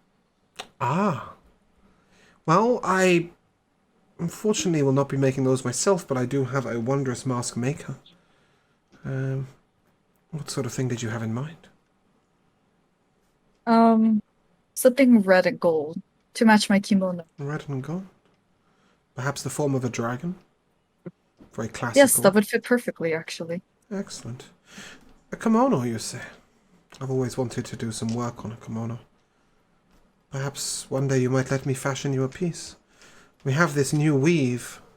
And she points to a dress behind her that is shimmering with multiple colours. I'm very much looking forward to using this on something special. But in the meantime, yes, the mask of a red and gold dragon. Do you wish your features completely obscured, or a little space for the mouth and eyes to be more revealed? Yes. Covering, just the top half of my face would be I fine. wouldn't want to hide too many of your beautiful features, if I might say so. Thank you. Will you be My attending mother the ball gave me these features. with somebody? I am unsure. What's that? Excuse a merchant woman's curiosity, but you are the gossip of the ladies, you know. Your return brings an interesting dynamic, an unknown feature. Many of the noblemen in this city are much the same, proud, puffing roosters strutting around. Mystery is magical.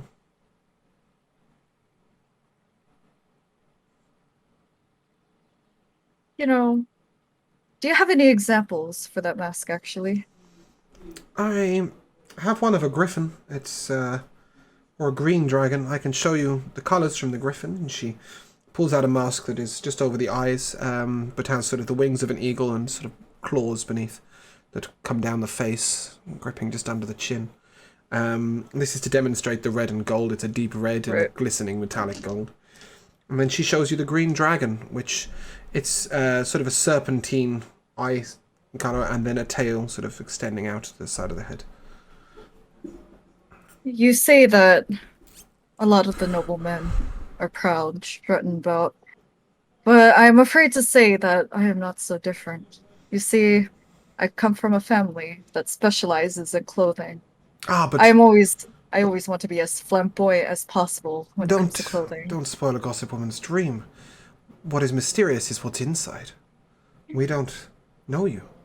We don't know of you, and we don't know your job. We don't know your conquests.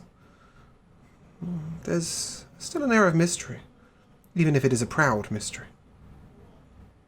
Well, just know that I expect this mask to be the best. Make it flamboyant, flashy. It will be exquisite. But not garish. It'll be ready for Thursday. All right, how much would that be? That depends on one thing. Do you wish any changes to your features from this mask? Perhaps you wish your hair to ride in the fire of dragons, for example? Or do you wish it only a plain mask? I wish it only a plain mask. 140 rubles.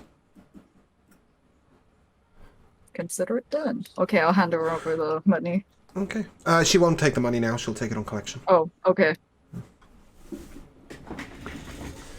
Lost cavity. Yep, and as you're going, you are stopped by the young girl at the door. Did my mistress help you? Yes, thank you. I must say I'm a little curious. Did I hear you're the Shimakobe gentleman? I'm sorry? Did I hear you're the Shimakobe noble? Yes, I am. My man speaks very intriguingly of you. Says that he knows the Shimakobes well, and says they're a different family since you left. He looks forward to your return to the court. I'm honored to hear that. Would it be alright if I catch your name? Mary.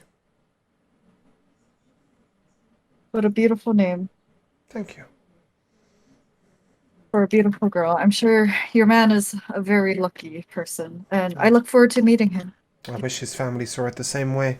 I'm lowborn, you see, but they're coming round, slowly. Love knows no bounds. I'm sure that you two will find a way. I'm sure we will too. Thank you. I wish you the best. You too, my And lady. I will head out Sir, because sorry. that... Oops. I'm terrible with that. It's alright, I called you a lady. Just go. Just go. No, like, that entire interaction made Losk very uncomfortable. Oh, good. He does not like being the center of attention. He doesn't like that how he's the center of gossip. And he will let the party know that he is, and he is not the happiest about it. Good. And as you come out, we shall take a short break. Welcome back. As Losk comes out of Divine Elegance and regroups with the party, I shall leave you guys to it. Found everything you needed, Losk. Yeah, apparently I am the talk of the town, which makes me extremely nervous. Lucky that's Why? not a problem for you. It is. You could Why? change But your face. it may help you with your conquest. I like my natural form. I enjoy being in this form. I am beautiful in this form. Mm. I only change if need be. But I don't like having eyes on me all the time. Well, speaking of eyes on you, somebody's striding directly towards you. A very Fight or well-tailored flight man. response. A very well-tailored man in a black doublet comes over, flowing blonde hair. I'm going to change it to Bellathor. Well, you can, but it will. He has already got eyes upon you and is walking Oh towards no, you. like it's just He will out see in it the happen. open. I'm changing it to Bellathor. I'm not even trying to hide it. Okay, and he bows deeply. Losk. I believe that's the name you go by these days, is it not, Mr. Shimakobe? Nope, I'm Bellathor. Yes, I'm well aware of your talents. Regardless, I come with an offer. Perhaps we might speak somewhere a little bit more quiet.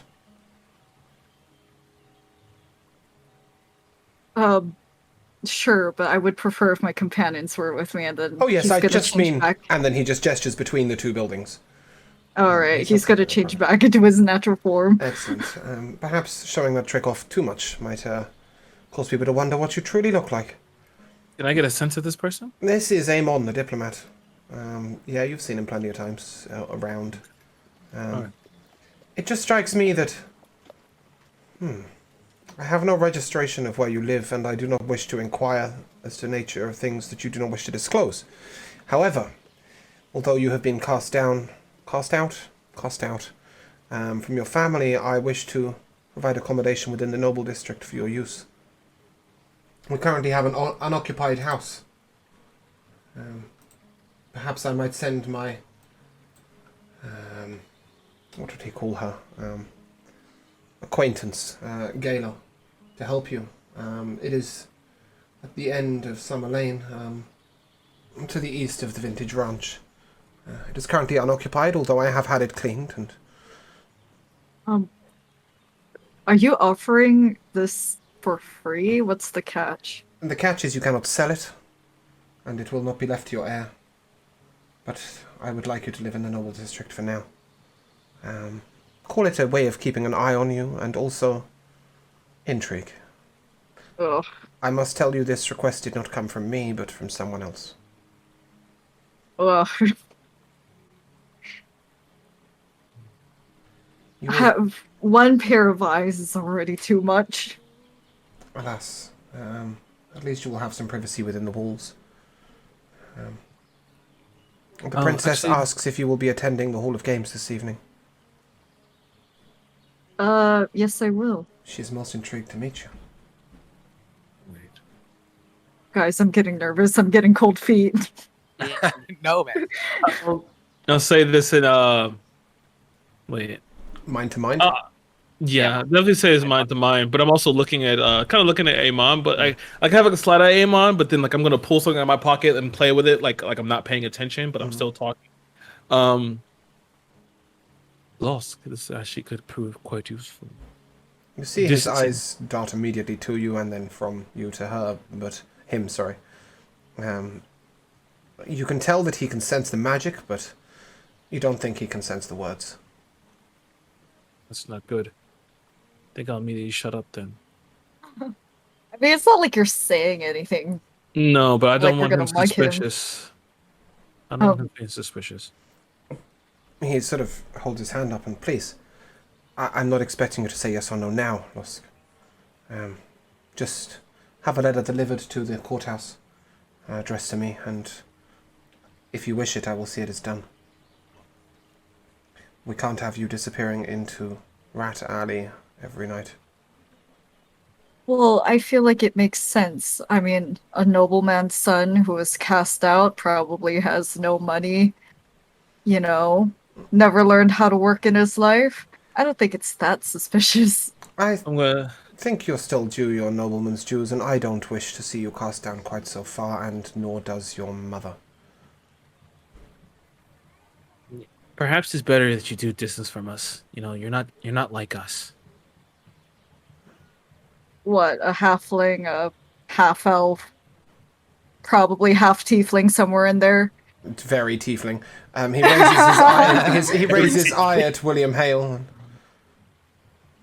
I see you are walking around with more and more esteemed friends by the day. Herzo is also known to frequent the noble quarters.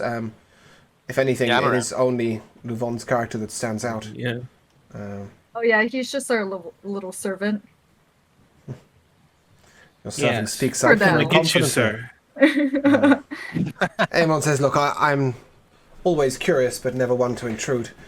I just wanted to make the offer, and, well, it might be okay for you to disappear into Rat Alley, but if I start doing the same, people really will ask questions. I will have Starling, the woman watching you, leave you alone. Now, I've just been watching to work out where I might meet you in a more opportune manner. And then he looks over at you and... The birds were a nice trick. Let's move on. You did lead him directly to you. Alas, I have business to attend to, but as I said... 12, Summer Lane. Sorry, just counting the buildings. Oh. I would put it at the end, wouldn't I? Is yours, should you wish it. And Alright, thank you. I'll consider it. Gayla will redo it for you, just as I said. Just send me a letter. Good day. He bows deeply and off he scops. Good day. Maybe I should walk around in Bellathor's appearance. I'll still speak telepathically. Perhaps in the distance would be better.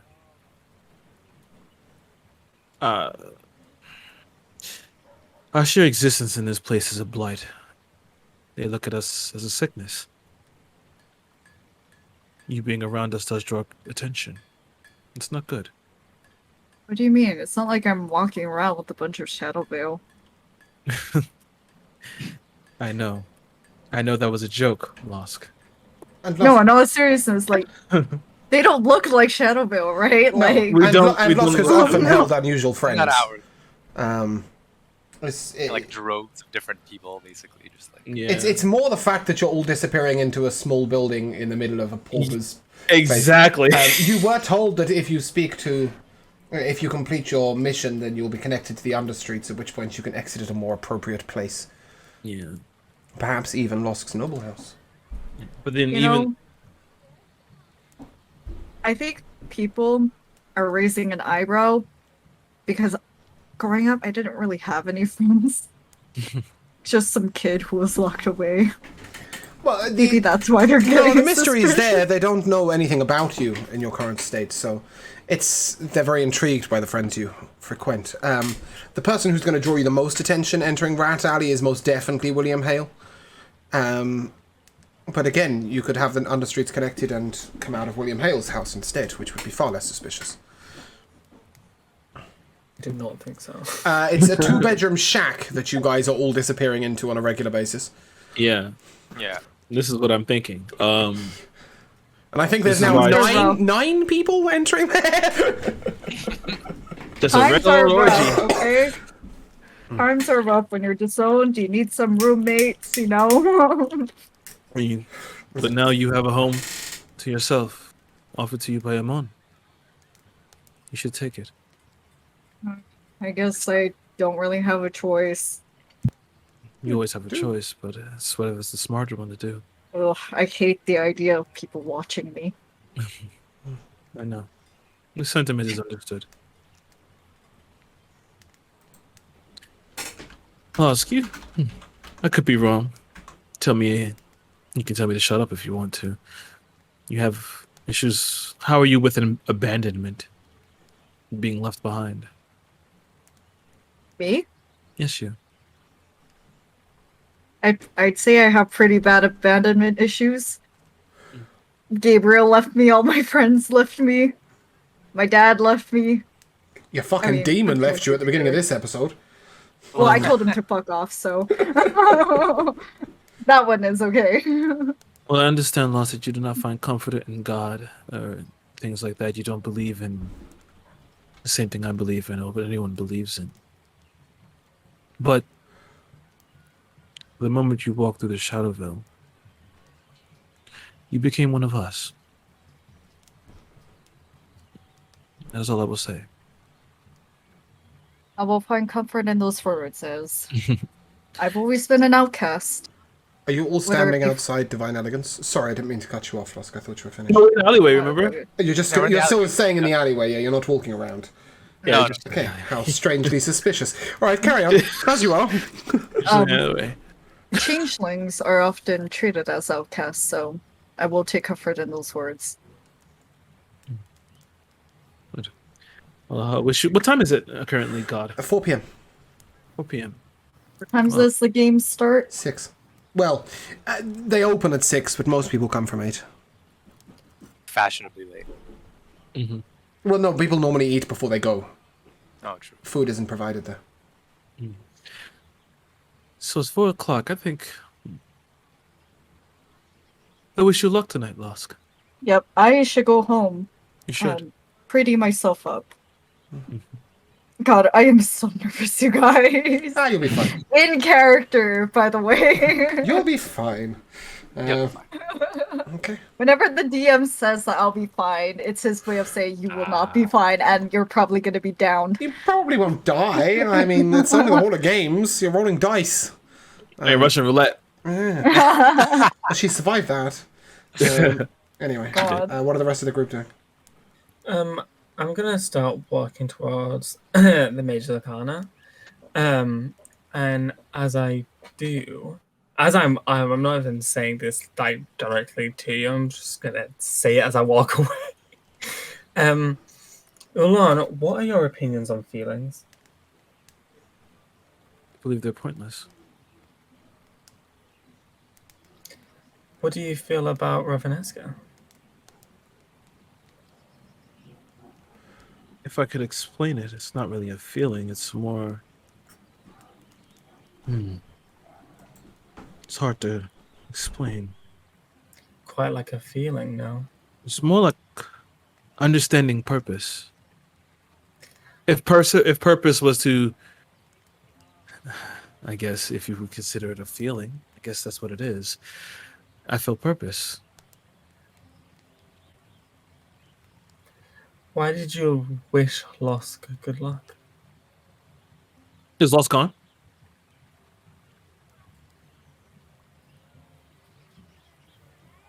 I wish Lost good luck because I know that's what he needed to hear. Everyone performs. It seems to me that I am the leader of this operation. Everyone will perform better when they're provided things that will actually aid them.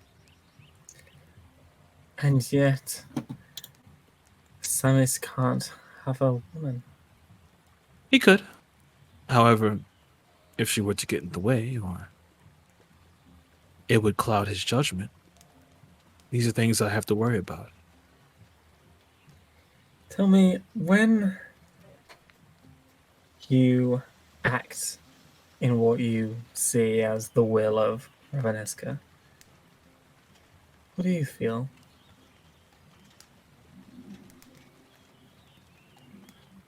Completion. I feel whole. Do you enjoy that? Enjoy. It's more like finally getting to sleep after staying awake for days. So you feel relief? I guess that's relief. Interesting. What are you getting at, William? You seem very opposed to feelings, and yet when you really delve a bit deeper, they're not so different. I feel opposed to feelings when they are pointless. Love is pointless. Happiness is pointless. These are pointless. Pointless in what way? As in they have no benefits? no benefits. You get in the way. Look around you. Look at these people.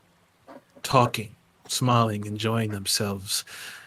Little do they know that they're just in a constant death march. Don't you feel pity for these people? Knowing that they're going to die eventually? All this time, they are simply meandering through life. Many will say that's beautiful. The only true beautiful moment are those last moments. That's what really, really truly matters. I can't. I'm calling the Ulan. I can't do it. Never mind. I'm very curious as to what Resnick thinks at this moment. Witness to this conversation. Resnick is a little conflicted. Raveneska to him sort of means order. And, It's ironic, It's, given how chaotic your goddess is. yeah. Which makes Resnick himself a little crazy, I guess. At the same time, it's all that he's known. And so he's sort of growing a little mistrust in William for questioning. You're wrong, Llewellyn. About emotions. Explain. Well,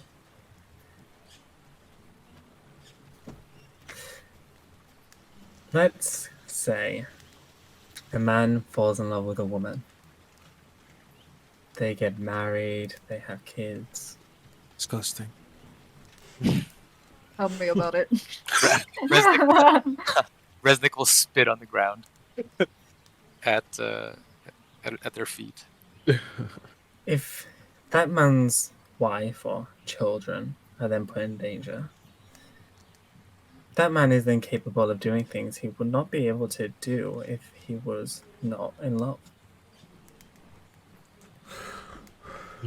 What you've explained to me, William, is weakness. How? So he needs a catalyst to get to his true potential. If he wasn't already at that potential beforehand, then he's basically pointless. Then everyone should die at birth, no? If we were all to be so lucky. Then why don't you end it? For yourself, I mean. No, I still have a purpose. As do you. So, despite what you think, and despite how long you've been here, I am the lead operative on this mission. And I need access to the Magus Arcane, and I believe you can get me that. Shall we? After you. Thank you. You'll walk out. And as the group walk over towards the Magus Arcane, a man comes out the temple. An older man. And he looks over, sees Herzog, raises an eyebrow, and... I'm so sorry to intrude. Are you Mr. Herzog, Alekni? Who's asking? Francois Chaupassant, you saved my son this morning. Ah. Captain. Or...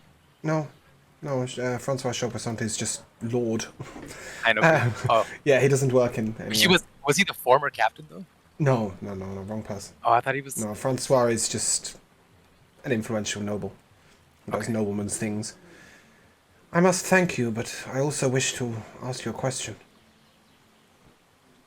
Of course. Tell me honestly, is my son weak? Weak, Lord Chaupasson? In a fight. Your son showed great bravery and courage. And stupidity? Well, you have to be a little stupid to be a soldier, no? He smiles. At least you have a perspective on the role. But tell me honestly, if you and my son were to engage in combat, who would emerge the victor? In true combat, sir, it's hard to say. Please do not Yours- mince words with me. Your son and I sparred recently, actually. I bested him, but it was probably luck. I doubt it. I spoke this morning to Mr. Landsmith. His son also was on the mission with you this morning. Said you are a valiant yes. warrior and excellent in combat, and described my son as a fraud. I had him elevated to his position because I believe he's a good leader of men. But my mind tells me that having him first into the fray is going to result in many more broken ribs.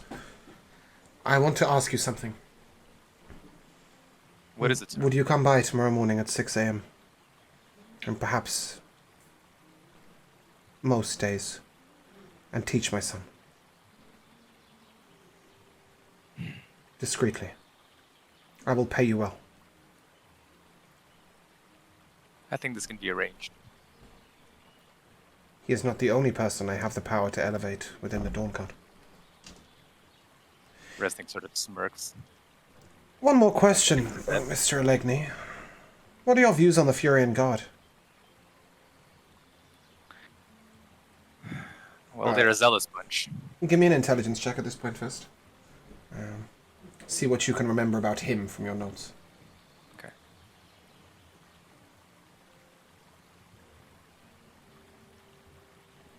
Whew. 18. He's a very big advocate of the Furian Guard. Mm-hmm. That we are. We are a zealous bunch.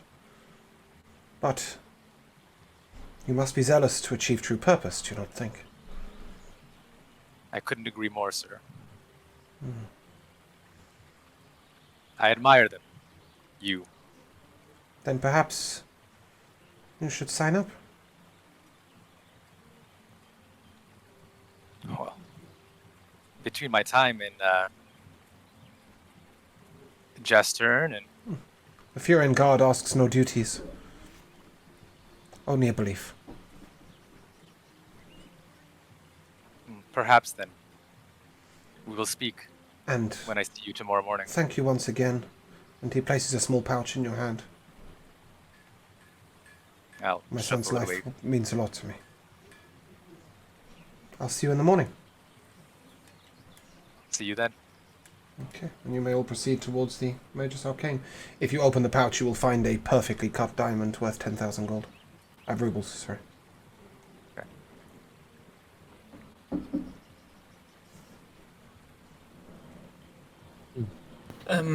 As we enter, Ulan, what would you like to see first? I would like you to give me access. Oh, he's done that just by opening the door. Oh, that's it? At that point, you We're in. walk in, yeah. Sweet, all right. He's a maestro here. He is. He's more than important enough to walk in with whoever he sees. He's not a maestro, so he's an adept, but he's more than important enough to walk in as he sees fit. And as you walk in, you see Master Sylvan pass by. Oh, Mr. Hale, I thought you had the day off today. I spoke to that boy's father. And He thinks that the boy will become weak like his mother, in his words, so I gave him a small demonstration. He'll be joining my class tomorrow. good. I hope Thank you for enjoy- bringing this to my attention. Sorry, I didn't mean to cut you off. You're very welcome. We must all help each other for the Mage's Arcana's goals. You bring someone with you. Resnick, did you enter the Magus Arcane? Yeah, I Okay, planned cool. on doing Yep. it. I figured it was okay. Yeah, it's very much okay with William. Yeah. I must ask, one of them appears most magically talented, but the other, not so much. A mercenary? You talk about Resnick. Yeah. Resnick's in the Dawn God, right? Yes. Resnick, this is Master Sylvan. Master Sylvan. Resnick is of the Dawn Guard. And I see. this is Ulan. He is. Oh, Ulan, sorry. Yes, I thought you said Luvon. I was like, whoa. Hold that back. Sorry, carry on. This is Ulan. Hey there, Flint Dancer. Ah, He was curious as to what happens in here, so I decided to give him a brief look around. I love magic shit. I've always been kind of magically inclined. I just want to study more magic, you know. He looks And at I you met this guy. he looks at you. You're no slouch either. I can feel the magic echoing from you. Do you Thanks. wish to attempt to hide any of your ability as you feel his focus on you? I want to hide. Pull a little bit of it back. I mean, like, so when you ask that, does it mean like I can like hide what level I'm at? Yeah, just give me a deception check if you wish to sort of obscure some of your talent. Oh, my charisma is not high. I will try. Oh, that's a natural one for 2. Yeah, no, he knows exactly how strong you are. He says, well, your magic is familiar. There is a female who recently came back to the Magus Arcane. The Lady Validrin. Village. The daughter of Maestro Killian, the headmaster of necromancy here. Her power has the same texture as yours. If I might say so, it is a little unnatural, but quite beautiful to watch in motion. You should speak to Maestro Rialdan. He would most like to see your powers in full, I'm sure. Regardless, I bid you an excellent day. Have a good day, sir. Sylvan, right? Master Sylvan? That's me. Okay. A pleasure to meet you. And you too. Oh, sorry, that was Lady who? That was Maestro Sylvan. Master Sylvan. No. The lady who's just come back. That's the daughter of Validrin. Religion. Yes. Who is the daughter of Killian. Killian, yes. Yes. The Maestro of necromancy. Yeah, I got that bit. You have a name for your elf, but you will have to put 9 and 9 together at some point later on. This is a very bustling area of the Magus Arcane. As you first enter in, there are 17 portals in front of you. No, 15 portals, sorry, in front of you. There is, if you were to walk far to the right, it's like a long round corridor around a central passageway with these in front of you. Round to the right, William, you would know, are the Traveller's Portals that will take you to other places in the lands.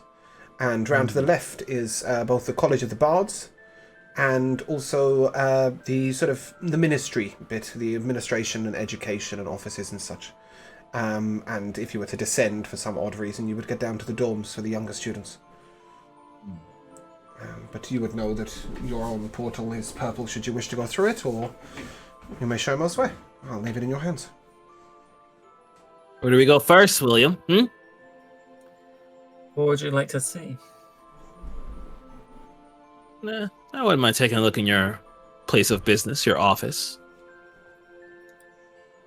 I'm sure you would. Hey, can you blame me? You're an intriguing guy. Yes, but we don't know each other that well yet. You've been in Perhaps my not on home. the first day of meeting. What better way to know each other? Yeah, better way. Come on, Willie. Show us around. I will not take you to my office. As you're standing here having this conversation, there are students bustling around, there are maestros looking around, a couple of people bid William Hell good day. Standing still in this place is really weird. You say there's a lot of portals, right? There are 15. 15 portals? So as I'm talking about him, about his office, does he make any eye contact, any type of tells? Can I see? Oh no, he's staring dead in your eyes. He's very serious that he's not taking you to his office. You would know, however, that purple portal doesn't lead directly to your office, but instead to the series of classrooms. Yeah, man. So, yeah. It's up to you. I think I'll take a random portal. I'm gonna roll Z20. Okay. You'll see a portal that is black, a portal that is purple, a portal that is red, orange, yellow, green, blue, and at the very center is a large gold portal. Okay. Well, I rolled a natural 20, so I want to try and enter a portal that's don't know, something that'll be interesting to the Shadow, I'll say the least. Something that'll be really nice. Wait, I mean, it's up to you, DM discretion. black, Really. gold, silver, Um, midnight blue, fuck, pale blue. fuck it. Let's go black. Why not? Black, okay. As you step through, said Black Portal, William, you are aware that he has just gone into the School of Necromancy. You're very much allowed to walk in that sort of place. Do you wish to follow him or leave him to his own devices? Ugh, I'm not leaving him nowhere. I will follow him. Okay, Resnick. I'm assuming you're not going to stand in the middle of the Mage's Arcane on your own. No, certainly not. I'm going to follow. Okay. I'll follow behind William, though. And as you get through, you see a large black gem on the wall. And you see 2 classrooms to your left, 2 classrooms to your right, and an office door directly in front of you. Sorry, I'm not actually saying This is where the students who practice necromancy go to learn. Oh, The maestro here is Killian. interesting. You would know the name of one adept from here. The Lady Fleur. She is, as in Delacour, if that helps. I thought so. Yeah, the Lady Fleur is the most happy and pleasant necromancer anyone has ever met. Awesome. You know, she's very smiley, very giggly, and you know her well. She's somebody who sits around the Adepts' offices regularly, and is very flirtatious and chatty with almost everyone. You would know of one man from a distance. I wonder if you'd know his name. Give me an intelligence check.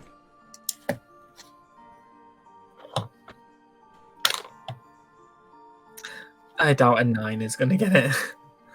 A 9 without modifiers.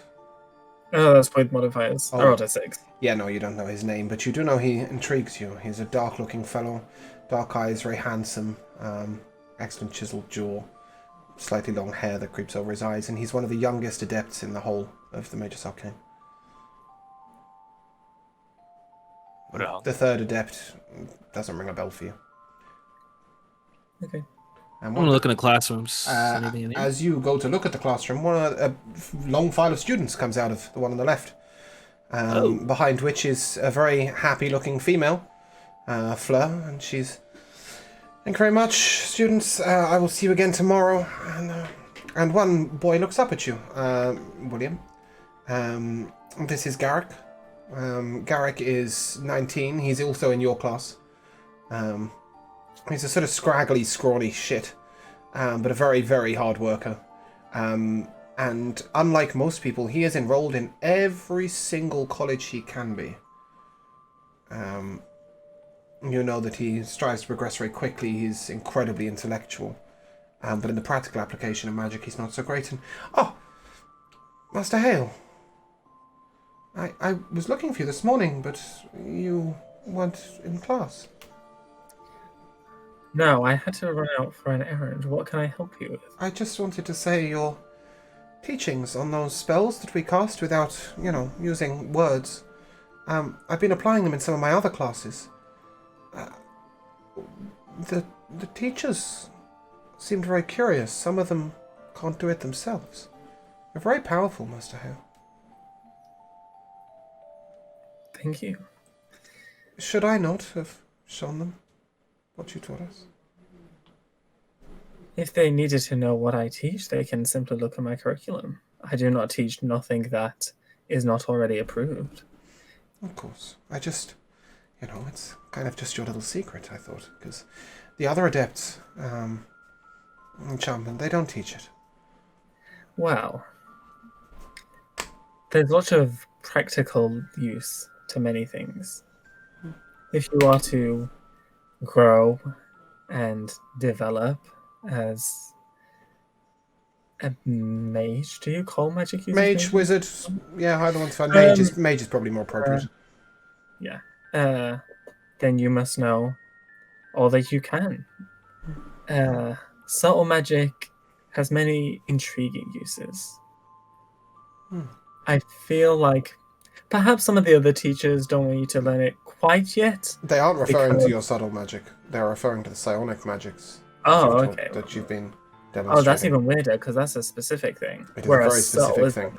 So this is why only some of them have been able to pick it up. Then why would I teach it? Oh, would you not be teaching it? Okay, we'll I have it think as a subtle. I would teach subtle because more people could Right, learn okay, that. yeah. Whereas psionic is oddly specific. Okay. I would be putting my students at a severe disadvantage if they weren't an aberrant mind. Yeah, I mean, none of your students have a subclass, if you like. So Sure, they can but, pick you up know. elements of each and try them, and then they would have to specialize later on. But yeah, no, that works. Okay, so subtle it is. Yep, go on, carry on. I don't even remember what I was saying. You were talking about the practical uses of subtle magic. Oh yeah. Of course they don't want you to cast. Let's say you was feeling particularly angsty one day and wanted to try and cast a fireball without any warning. He chuckles. But it's a very good thing to learn. Or at least having your arsenal. It's been very useful. And then I am going to... How tall is he? 5'11". Students enroll at 18. Oh, okay, right. Yeah, he's not a child. Sure. Some of them enroll younger. You would know that actually this particular child did enroll at 16. But he's now, 19, 20. Okay. And I am going to cause without any... sure. Expending your sorcery points to use subtle magic, yes. I will spend 1 sorcery point to use my subtle magic, to use my mage hand, but it's invisible, remember. To cause my wand to float from my hip where it is to, like, hover above my hand. Telekinesis? That's amazing. Will we get to that in your classes? I'm going to then put it back on my hip. Maybe one day. I've been trying, but it's difficult. These things, especially something of that level, comes with time. But I've taken enough of your time now. I don't want you to be late to another class or study. I've got my divination class this evening. I should get to it. But thank you. Perhaps you should have seen this coming, eh? Luvon, did you want to interrupt? Yeah, I didn't want to interrupt. I just before wanted he to runs off. watching his interaction with the kid. I rolled a 20 insight check. What do I get? He's incredibly studious. No, not for the kid. On William. Oh, William. He's talking out his ass. He knows what he's talking about in terms of magic, but he clearly doesn't give a shit about the child. This is part of his act as a. Correct me if I'm incorrect, Josh, but I think this is part of his act as an excellent member of the Mage's Arcane. This is entirely his thing, is that he's tricking everyone around him to think he's this nice, caring, thoughtful person when really he's just looking saying for ways up. things in motion to fuck them over. If he's being nice to you, like if he's being nice to someone, it's because there's a reason behind it. So more specifically, Luvon, the impression you get is that he doesn't really care. But he is putting on an incredible act that he cares. If you had rolled a 19, you wouldn't have got that. It needed to be a nat 20. He's a consummate actor. And knows his role inside out. So yeah. That's all I wanted to know. Because if you haven't guessed, this entire time was Luvon just trying to size up and figure him out. Yeah, I say, I got that. And as you guys conclude your conversation, sorry, were you done with the boy? Oh yeah, I was just going to say that forgotten. token and that was it. I've already forgotten his name. Did you note it down? Yeah, it's Garrick. Oh, this is Garrick. Yep. Yeah, sorry, I completely forgot about Garrick. Yep, and as you're done with Garrick, the Lady Fleur comes over. Oh, Master O'Hale, I don't see you in the Necromancy College enough. How are you today? No, Sorry, what? How are you today? I'm very good, thank you. How are you? Oh, I'm always wonderful. I see you brought some friends. I have. This is Resnick of the Dawn God. It better not be. It better be Hurtso. Oh, yeah, sorry. The name's Hurtso. To be fair, I'm confusing things by not having your name as Hurtso today. Yeah. But carry on, sorry. Formerly Lornock. Yeah. And this is Ulan. Question: How attractive is Lady Fleur? Oh, she's beautiful. She's beautiful. Okay, so then she looks young, but she's elven. You would place her in her mid-20s if she was not. Okay, so then she has Flint long, answer. dark red hair. All right, so it's like, oh my goodness, be still my beating heart. Ulan Flint Dancer. Oh, please don't flatter me. And you're not a member of this college, are you? No, but I certainly hope I am now. You should be. You should get down to the administration rooms. Get yourself signed up. You're I think I will. more than old enough to not need to take any classes as long as you have... Well, you have magical ability, but as long as you have enough and are schooled in the general arts, then yes, you should be able to skip over taking the classes. And if you're a friend of William's, I'm sure that'll be facilitated easily. We all know how Perfect. Navanius just dotes on you, William. Is that so? And I'll just go for it. Well, William, I think you've shown us around enough, and quite frankly, I think I've had my fill for the day looking at this flare here.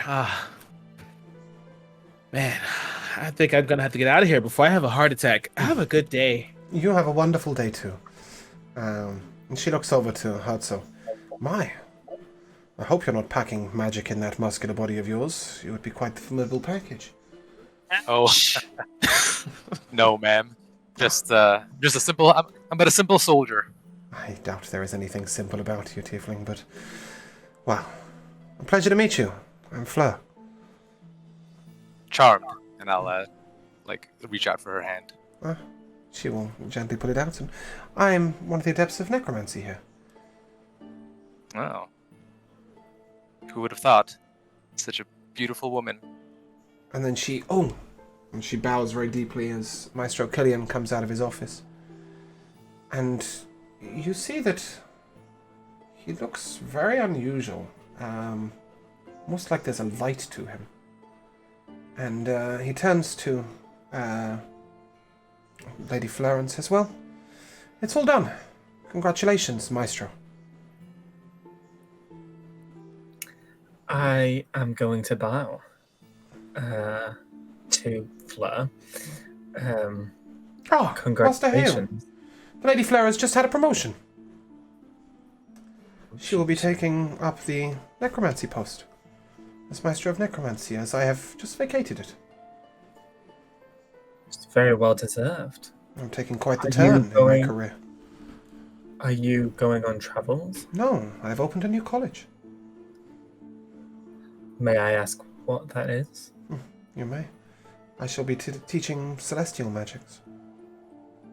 Wow. I was visited not that long ago by a vision, and I realized that I needed to change my ways. It's very intriguing. I'm still there. Can I get like a little feeling on that one? Oh, he's telling the truth. He's on. Yeah, he's definitely... I mean, there's a rumor going around town about this as well. He's, like, changed his whole persona. Everything about him's changed since he turned up to the funeral of the prince. That's very intriguing. If you had the time, I'd love to speak to you on the matter, but as of now, I was just escorting my companions out. Hey there. Excellent. New members? Perhaps this one, Ulan. This is Maestro Killian. Pleasure to meet you. Hold on. Pleasure all mine. This is Herzo of the Dawn Guard. Maestro A Killian. soldier. An honorable work. I Wow. admire you. Thank you, Master. And, well, I look forward to teaching you at some point. Ulan. Unless, of course, you are already ascribed to a magic of your own. I'm always willing to learn something new. Excellent. And, at that moment, we will... sorry, are you done with him? I was just going to say, if that was all, Maestro, That is all. we will be on our leave. Yeah, Oh, good. on that one. At that moment, we will flick to Losk. Losk. Hi, I'm Um, Losk. Yeah, it is 7 p.m. Will you be leaving to the Hall of Games? Yeah, Losk is freaking out. He feels a lot of pressure. He's gonna message the party. Hey guys, how should I do my hair? Losk. Put it in a ponytail. You always look good that way. You hear Sammy's voice cut in. not the ponytail, Nosk. I always wear the Freely- ponytail. Are you insulting me? At least let some of it run free. Just be carefree. I could do like a man bun. Or should I just let my hair down? I Let feel your like hair that might down. be too Let it run common. freely. You look unusual like that and most beautiful. Come, Oh, you're not thank you. worrying, are you, Lusk? I am freaking out. I'd be lying to you if I said I was completely calm and collected. Would you like some Lost. company this evening? Grow a backbone, boy. Please. Okay, well, I shall accompany you then. I have been invited as myself, as Ruby. Wow. Now Also, now that I'm a shop Res- owner. Go on. Resnick, do not tell me to grow a backbone. Growing up, I never had one, and I feel like it is it suits me to not have one. You know. Resnick this just lost? grunt back at her. How about this, Lusk? You've been through worse. You've gone through the Shadowfell, and you've come out on the other side. You are an apex predator here. That wasn't even that bad.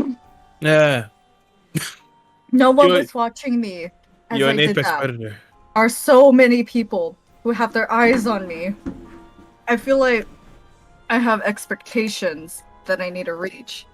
Otherwise, well, No, only my eyes. my Go ahead.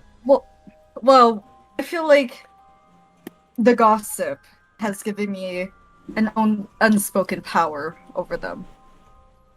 People want to know me. They will listen to me when I speak because they want to know me. I don't want to mess that up. That's good. You can use that. Is it in your favor?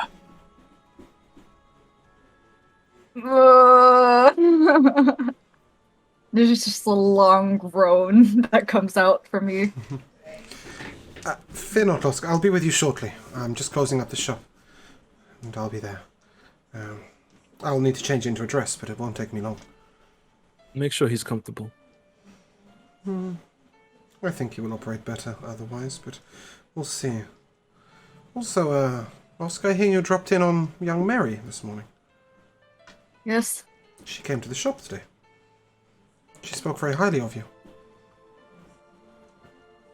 Wonderful. I can just hear the pain in my voice. You know, all this attention is for what they think you are.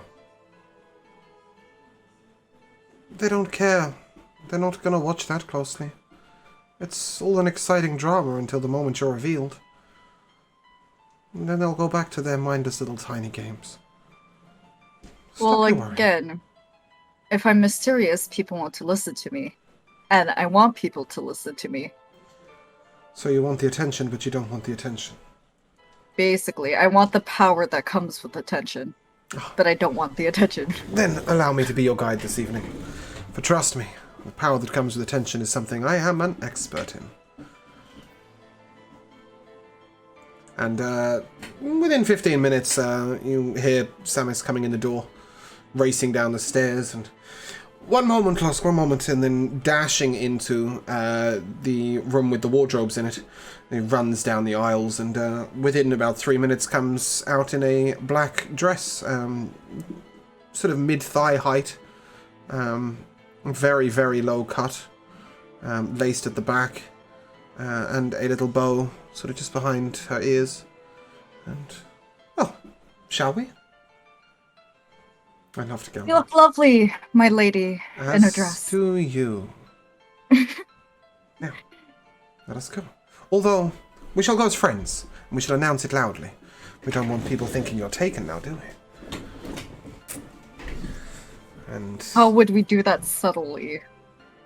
we don't. We do it loudly. Oh, okay. It's okay, you'll be fine. Come. And Ruby will lead you to the Hall of Games. Yeah, alright. And we will Lost it. zip. Oh, sorry, go on. Oh, I was just saying, Laska's gonna wear that purple and black kimono that he had pulled out Excellent. earlier. I mean, it's not he stands out because, I mean, I'm pretty sure that nobody is walking around wearing kimonos except for him. And he's because he's a noble, it's a very elaborate pattern on it, very floral. But over it he wears a gray haori, which is like a men's coat that you put over the kimono, and on the back of it has his family's kimono. Okay. As you get into the Hall of Games, Ruby holds you back and says, "We don't enter from here. Come." And she shows you round to the side a little bit, where you can enter from in front of the balcony where the moon cascades in, lighting the hall, and Samus gestures and a small light from the moon sort of sheathes you, and a little bit of sparkling is sort of going around you at the time. And she turns to somebody nearby and says, "Make a noise." The person she turns to is somebody who she's clearly friends with. This is Layla, who runs the Vintage Ranch. And Layla just sort of lets out a very loud sneeze. And various people in the room look over. And there is Losk, embraced by Starlight. And as you look to your right and left, Losk, Ruby's just sort of ditched you a little bit. And left you standing in the moonlight. And then comes up from the bottom of the stairs instead. And comes and takes your hand and leads you down. And sweeping towards you is the most spectacularly beautiful elf, with flowing blonde hair. And she curtsies a little bit and, "Well, you must be the Shimakobe-san." Yes, I am. I must admit, I'm quite nervous as I normally don't come into gatherings. "Oh, don't be silly, don't be silly. I'm a Lady of Zeldria. Rumor has it you like to go by a new name. Is that correct?" Yes. Well, I was disowned as I've learned is it So such of a tragic. secret. So So, tragic. yeah. That's all the story. And what name is that? Lusk. Losk. And she and echoing out, "Ladies and gentlemen, the return of the Shimakobe-san, Oh my god. Losk." And this is the princess, the elven princess, not the human princess. She commands a lot more power than the female princess. And you can Wait. tell, yes, Lady Zeldria is like as powerful as the king or queen, basically. So who's the princess the you're princess looking for? that I'm supposed to be wooing? You'll be looking for Yana.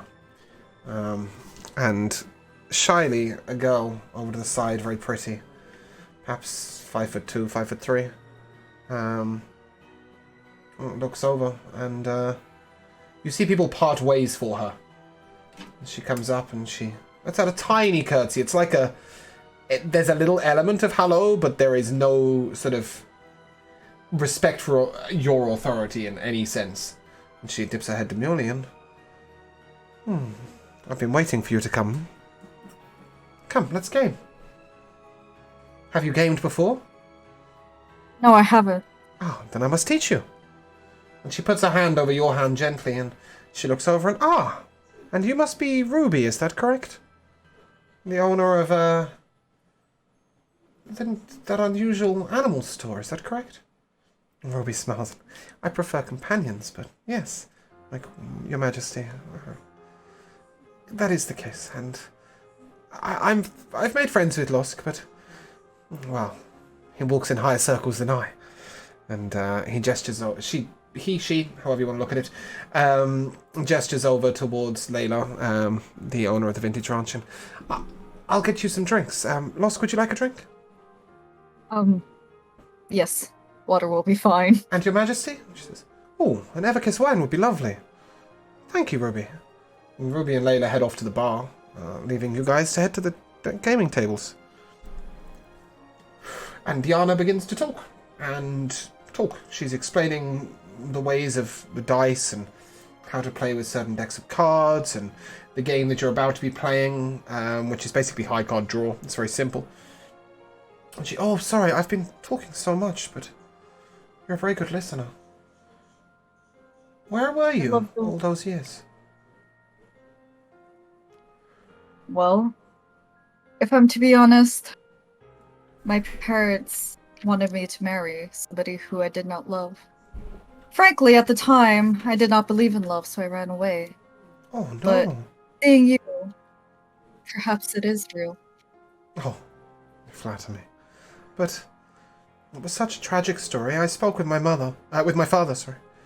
I couldn't have you living as a poor worker's son. Did you get my message from Mr. Amon? Oh, that was from you? It was. It was too tragic a story to not have a happy ending. I am forever grateful to you. Perhaps one day I might visit. But come, I wish to keep you all to myself tonight. Let your mystery lead on. What is that you're wearing? What do you call it? It's called a kimono. My father and his, well, my ancestors, we've all always worn kimonos. It's a very traditional wear. I have seen it on the Shimakobe gentleman occasionally, but if I might say so, it looks good on you, though I look forward to seeing some of these larger, puffier noblemen attempt to imitate it.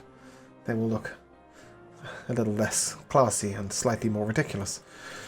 Yes, it takes a very fine hand to be able to, well, put one together is one thing, but to put it on is a completely other Okay. thing. I hope they mess it up atrociously. She chuckles. Will you be coming to the ball on Friday? Yes, I will. I'm Excellent. not one for gatherings, but I must say all of these events have certainly caught my eye. She whispers in your ear. I'll be the one in the unicorn mask. You must honor me with a dance. On Friday. I will. Good. And the evening proceeds with them playing games. Lost, give me a charisma check, please. Straight charisma? Straight charisma check first. Okay. That's a 17. Okay. You're able to hold presence and keep your calm. And will you be trying to woo said princess? Yana? Yes, Then yes, you I will need be. to make a performance check for me.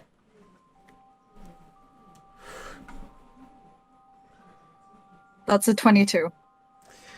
Ooh. She's quite easily wooed, regardless, so you are quite dazzling to her. Unusual. Other nobles come up during the evening attempting to make your acquaintance, but for this evening at least, you are the princesses and the princesses alone, the only person able to make their way into your circle.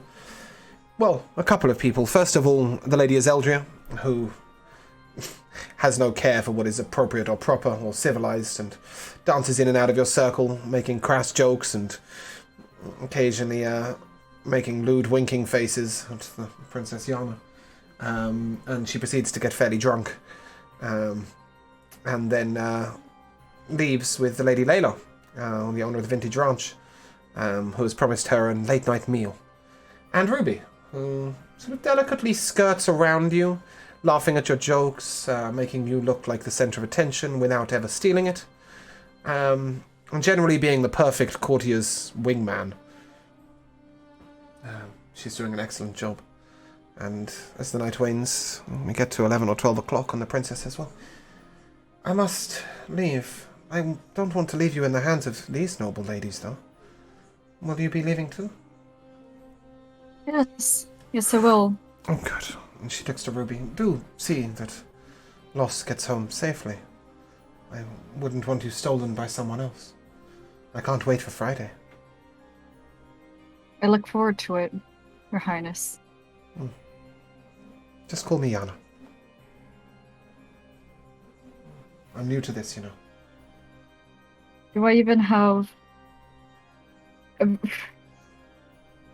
I allowed to say such a beautiful name from my simple lips? Simple is a word I would never use to describe you.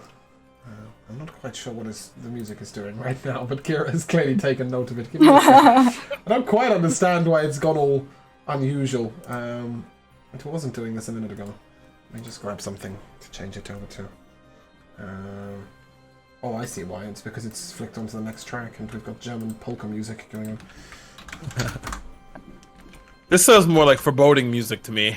Yeah, it's like, well, It's a take on. Anyway. So she curtsies to you and your lips are anything but simple. You are anything but simple. And you have a good eye for Say friends. the same for you.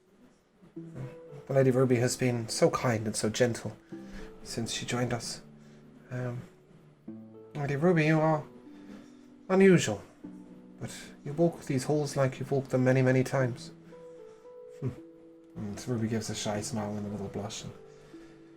Well, in my area of work, as a shopkeeper, and something I've done for a long time, we have to learn to speak with the most important of people, and yet have confidence in our own work. It's a fine line. It is not so different to these halls. But thank you, Your Majesty. And I will escort Losk home. And the princess makes her goodbyes. And we shall return to Resnick, Luvon, and William, as you've left the Hall of Necromancy. Although for Losk it is 11 p.m., it is currently only 7:30 for you guys. I had such a smooth pickup line, Oh, but I I'm missed the sorry. opportunity. Well, you'll have many opportunities Okay. at the Masquerade Ball where you're all present. What are you guys doing? Ulon, did you wish to get registered as Ulon, or were you looking for somebody else's body first? I don't. Well, it seems that they already know Ulan. I think I'll register as Ulan for right now. Yeah, I'll register as Ulan. Okay. What happened? I was just saying he made a good impression. Oh, okay. Yeah. I'm gonna register as Ulan for now. Since they already know Flint Dancer, so I'll Okay. register as that. William, then- will you take him to the administration offices, or Yeah, I was just going to say I'll lead him over there. or directly to Navanius? It's up to you. I'll lead him over to the administration. Okay. As you head over to the administration offices, you'll see a tired-looking woman sitting there. Lady Favela, and Lady Favela looks over. Ah, a new recruit? William, does this come with your recommendation? Yes. Hey there, Ulan Flint Dancer. I need you to place your hand on this disc, please. Sure. Put my hand down. You do so, it glows in multiple colors, and she sort of... I can't register you. You will need Why to not? go and see the Lord Navanius. You are beyond my reading. I'm sorry, Oh. I am not the most experienced of administrators here. I'm a little Oh. newer. No reason to be sorry. It's okay. It's no problem. I don't Actually- blame you. I'm not sure the Lord Navanius is in today, but Mr. Rialdan will be. Okay. Sure. Doubt you will be Oh. beyond his powers. She chuckles. Yeah, sure. I'll meet this Rialdan. Okay. Is that cool with you, Will?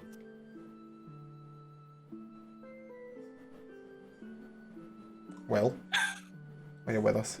Yeah, I'm trying to find the name. Rialdan. He's the headmaster. One of three.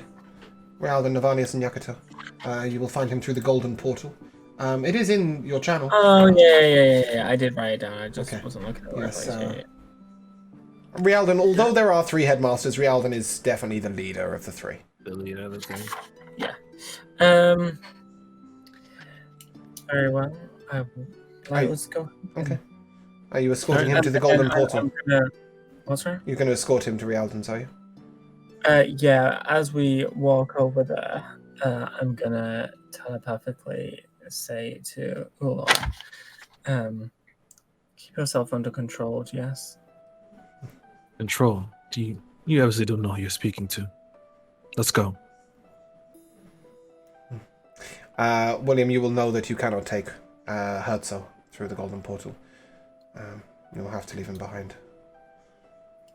Okay, then before we go through, I will turn to Herzog and say, we will be but a moment. You must wait here. I see how it is. The only time a non-member of the Magus Arcane may enter through the portals of the headmasters is when they have business directly from the headmasters. William is not important enough to take you through there. And I'm just a nobody. Yeah, when it comes to magic, yes. And so you escort him through the gold portal, and you see that Master Rialdan's office with the golden knocker is at the very center. I will go over and use the knocker. Okay. Rialdan's voice comes from within inside. Adept Hale! You have business with me. Bear with me a moment. And he carries on, and then the knocker sort of expands outwards and the door just disappears. Ah, you bring someone with you. Please, come in. Take a seat. Don't mind if I do. Good evening, Master. Adept, what do you bring this person for? He would like to enroll. You took him to the administration office? Yes, and she... Sorry, I forgot her name. Lady Favela. Lady Vivella was incapable of registering him. How interesting.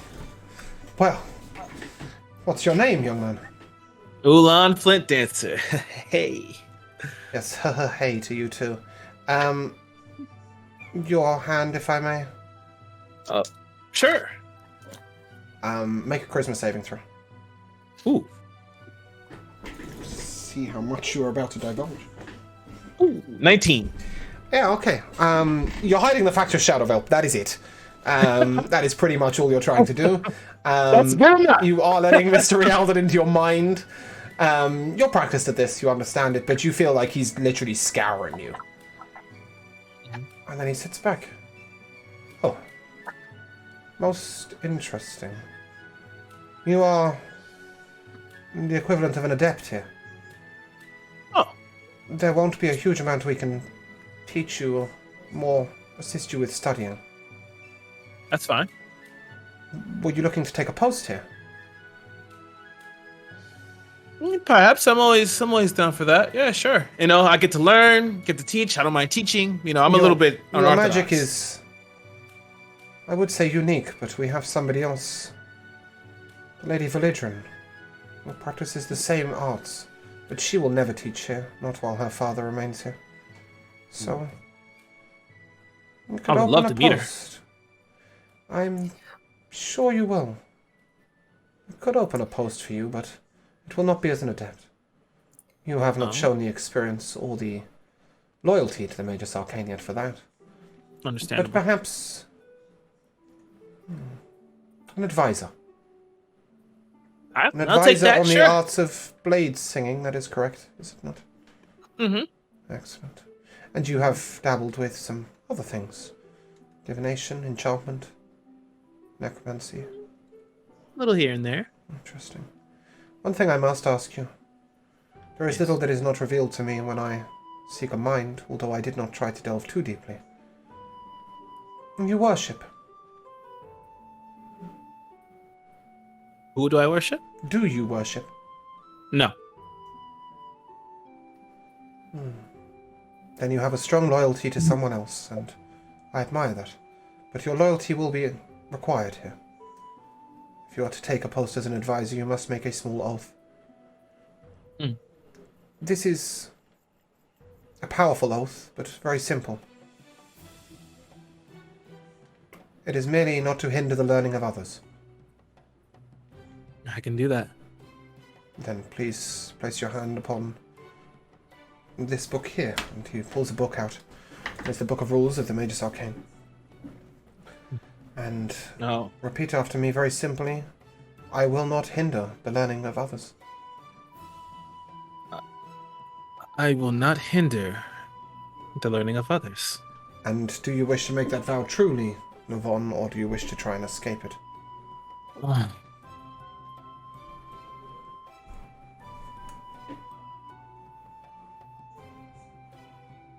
I'm gonna have to do this truly. Yeah, this is a truly. I will tell you for free, it would not be a charisma check. It would be an intelligence check. All right. Yeah, I'll make this truly. Okay. It shouldn't hinder you on your missions. It just means that you won't restrict the learning of anyone else within the guild. Yeah, I know, but for Luvan, this is like a fucking. Oh yeah, this is like it's hard. Teeth. It's hard. It's like pulling teeth. And you see black and gold light wreath from the book around your arm and up to your elbow. You would know that William has also sworn the same vow. Yeah. They don't ask direct loyalty. You don't have to, preach the way of the Magus Arcane or anything, but learning is sacred to them. Okay. Well, you mentioned wanting to meet the Lady Villagran. If she comes, I shall send her your way. You may find a discussion on your arts interesting. But I'll be Nice. glad to see more of you. You will. I'll have a small office built for you in the administration rooms. Oh, thanks. It'll be ready in the morning. Oh, that's fast. All right. Thank you. Well, magic is there to expedite things, is it not? This is true. Master Hale, you were elsewhere today. Required, I take it? Yes, Master. Excellent. One of your students came to me. A Matthias? Yes? He will be joining Sylvan's order, which means you have a vacant spot in your class. May I pick a student for you? He is unusual. Of course. He is but 17. But he could be a candidate for the next headmaster. His power is quite incredible. Any specifics in his power? No, everything. His name is Ildan. He was born to Wait, sorry, what was his name? Ildan, Ildan. He was born to a somewhat unremarkable pair of sorcerers. Nominal members, but they live out in the sticks. They brought him when they discovered his strength. He must be educated in all arts. And even those that you may choose not to disclose to others. I notice you've been teaching subtle magic in your classes recently. An excellent addition. However, please expand on this in full for Mr. Ildan. If you must give him private lessons, please do. Very well, I understand your intrigue for him. I will warn you, the boy is arrogant. Very arrogant. But in some ways rightly so. He has not encountered his equal yet, unless they are far beyond his age. Understood. And But that doesn't mean he shouldn't have a level of control over himself. I will do my best to. but do beware. I am not sure that you will find yourself his equal if it comes to restricting his magic. Wait, what's there? I'm not sure you will find yourself his equal if it comes to restricting his magic. He is far more powerful than he should be. Oh, I was not talking about restricting his magic. No, but I'm just Really? warning you. Should you have to curtail his activities, please take care. Understood. Excellent. He will also be attending classes with Grendel, but let us say that Master Navanius has made the argument that you have a more open mind to other schools of magic. Also, I notice you are behind on your studies yourself. Divination? Do you not believe in it? I very much do. In fact, today I picked up a book in order to help me learn it. Ah, from Esmeralda, I assume, in the Arcade of Ender's Wonders? Just nod, smile, say yes. You didn't get her name, but she is a member of the Magus Arcane, and she gave the book. I did indeed. I went to see her today for that specific reason. Good. I'm glad to see that we have succeeded on that front. Yes, I hope in time that I will be able to use saying a crystal ball sounds so cheesy. No, it's not just a crystal ball. You'll be able to ascertain the arts of divine. Of Will I divination. also be able, this is me asking, not William. Will I be able to also be able to read tea leaves? You can try. That's an art that Can I some read can and tarot some can't. Tarot cards are nothing in this place. Aww, it's gonna come back But as the bones are. You could read the bones. Okay. Regardless, Rihanna will turn to you, and I will send over a crystal ball to your office for the morning. It can be your Thank you, first. That is okay. He looks over to Ulon. I'm sorry. Did you have something else? Oh, I'm just here with him. I'll leave. No problem. I'll walk out. Yes. Yes. Typical Rialdan fashion. He's just like, why are you in my office? As he says that and leaves, I say, "Forgive me, Master. He's new here. He'll learn. Do you have any other questions, Adept? No, Master. I will leave you for this evening." Appreciated. Master Navanius has expressed great appreciation of your arts. And Grendor too. You rise quickly. Good luck. For a second there, it really sounded like you said appreciation for your art. That too. I mean, I'm sure they have. Navanius less so. Grendor quite a lot. Yes. You may leave. Yeah, I will leave. And as you... would. Sorry, go on, Lusk. Oh, sorry. I would like to point out that sometime during, I don't know, some interaction with him, there's just Lost screaming through the mind thing. He's just internally screaming, and it's just very incessant. You just hear Samus cut off. Please, you're doing fine. Cut that out. It is quite distracting for me too. You're doing well. And keep your mind focused on it, and it sort of drones on. He's giving you a little tutorial. And yeah, you make your way back, guys. Did you want to do anything else in the Mage's Arcane? I think I'm good. I think I'm good. Okay. Yeah, I'm good. I was just along for the ride. Yep, Resnick has an appointment at 6 a.m, so he will want to get back. Will the group of you all be returning to home? Yes. I will be staying at the Mage's Arcane now. Not at home? You're not going back to your house? Not quite yet. Okay. Do I need to turn to you now, then? I'm just gonna. after I see Ulan and Herno out and watch them actually leave. Yeah. Then I will go back inside and into my study and just. I mean, I don't know how long it's going to take to. You said 3 hours. 3 hours, yeah, you'd be able to do it easily this evening. Yeah, then I'll read it before I go home. Okay, and you do so. 10:30 approaches for you, and you're able to head home. Losk is still out, partying away. Luvon, are you going straight home? First of all, two things. One, I want to see if I'm being watched. If I can. Make a perception check. Ooh.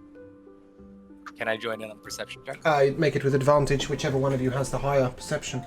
It should be Luvon. I can't imagine that our fighter is walking around with 14 wisdom and proficiency. I'm at a +4. Okay, no, he's +5 for Luvon. 17. Yeah, you're able to look around very carefully. No, you're not. In fact, give me an insight check, Luvon. That's it. 23. You were never being watched, really. As far as you begin to think back, every time you've seen Starling, you've been with Losk. Okay. It's good to know. Herzog, however, keeps bumping into the bitch. It does. Alright, so you can head back to Red Alley without me. I think we should split off here. Before I go, Luvon, Yes. I have something that I'd like to show you. And I'll reach into my pocket and pull out the mysterious note that I found on the giant. And I'll hand it over to him. And as you read it, the new lord will be at the Tomb of the Kings on the morrow. On the morrow. Oh, Lord. Does this mean anything to you? You know who the new lord is. It does. Yes. The new lord is Glacius Glacius Frostborn. Frostborn, correct. But I don't know where the Tomb of the King is. No. Nor would you be able to ascertain touch, I don't think, but you can try. I do believe if I'm not remembering, if I'm remembering correctly, we know where Glacius' new house is. No, he has a land. He doesn't have a house. Yeah, correct. He has land, but not a house yet. He has land, but a house. Interesting. Okay. Where are you guys right now? Outside the Mage's Arcane? Just Or like we're kind of walking. walking like towards, Then you will see the something center of. that will catch Luvon's eye. Flanked by 2 soldiers is a kobold, making his way to the gate. And you see that about 20 foot behind them, 30 foot behind them, are another 2 guards. Keeping watch on those 2 guards and on the kobold. It appears that he has quite the escort. What kind of guards are they? They are soldiers. Like the Yeah, Dawn standard. Guard, No, it's, yeah, well, the Dawn Guard aren't typically the gate guards of the middle gate. They are only the gate guards of the front gate, although they would be led by a captain of the guard. These are just soldiers of the army. Okay. However, actually, yeah, I heard so. Make an insight check with advantage.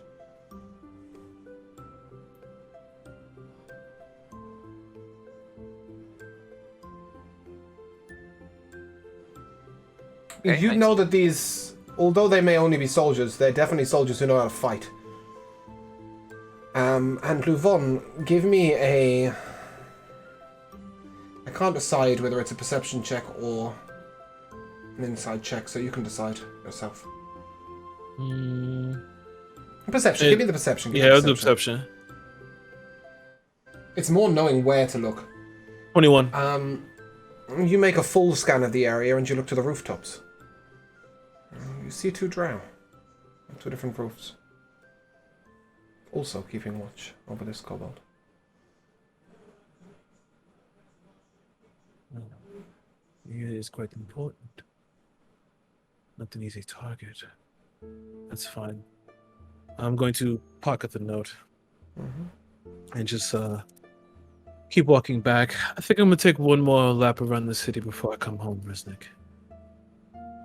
Right. See you at home then. Good night. My head.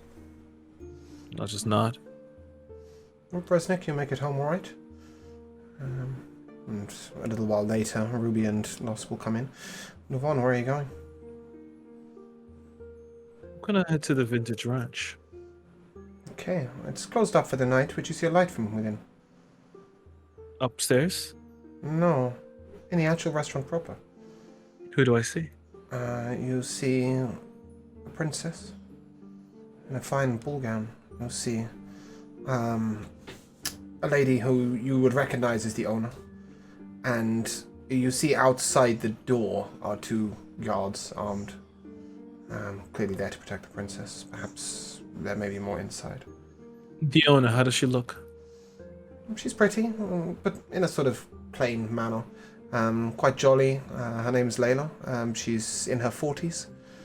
She's half-elven. And, yeah, pleasant smile on her face. Very capable. Looking at her, would I be able to ascertain that she also attends the balls? She's wearing a ball gown. Okay, Or so sort she of, is. like, proper wear for the Hall of Games. Yes, and you would also know that anyone who owns a shop in the Noble District would be able to attend the Hall of Games. So then I would say Samisk, Yes. Layla, the owner of the Ah, vintage yes, ranch. we're good friends. Is she? Well, Okay. she's good friends with Ruby.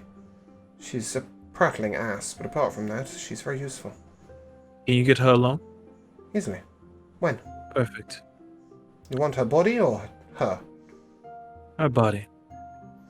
That's a lot of work. She I opens have all faith in evening. you. No, for you. She opens all evening. All At the evening. vintage ranch.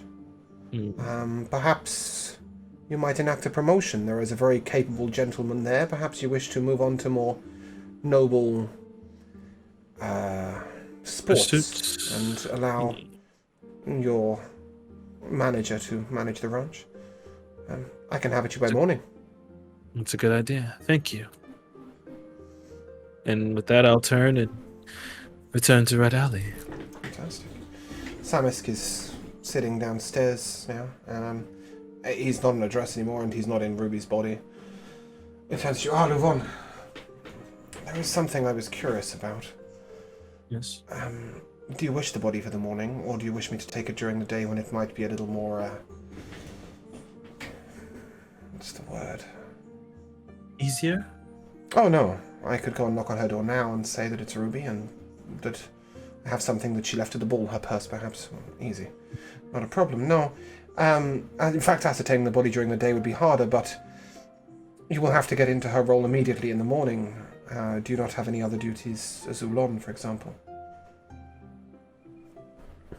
As always, I find myself curtailed by the fact that we, Shadowvale, cannot be in two places at once.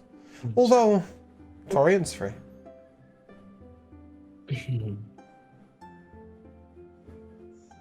Well then, Samus, I'll divulge to your expert opinion here. I do want a body for the ball.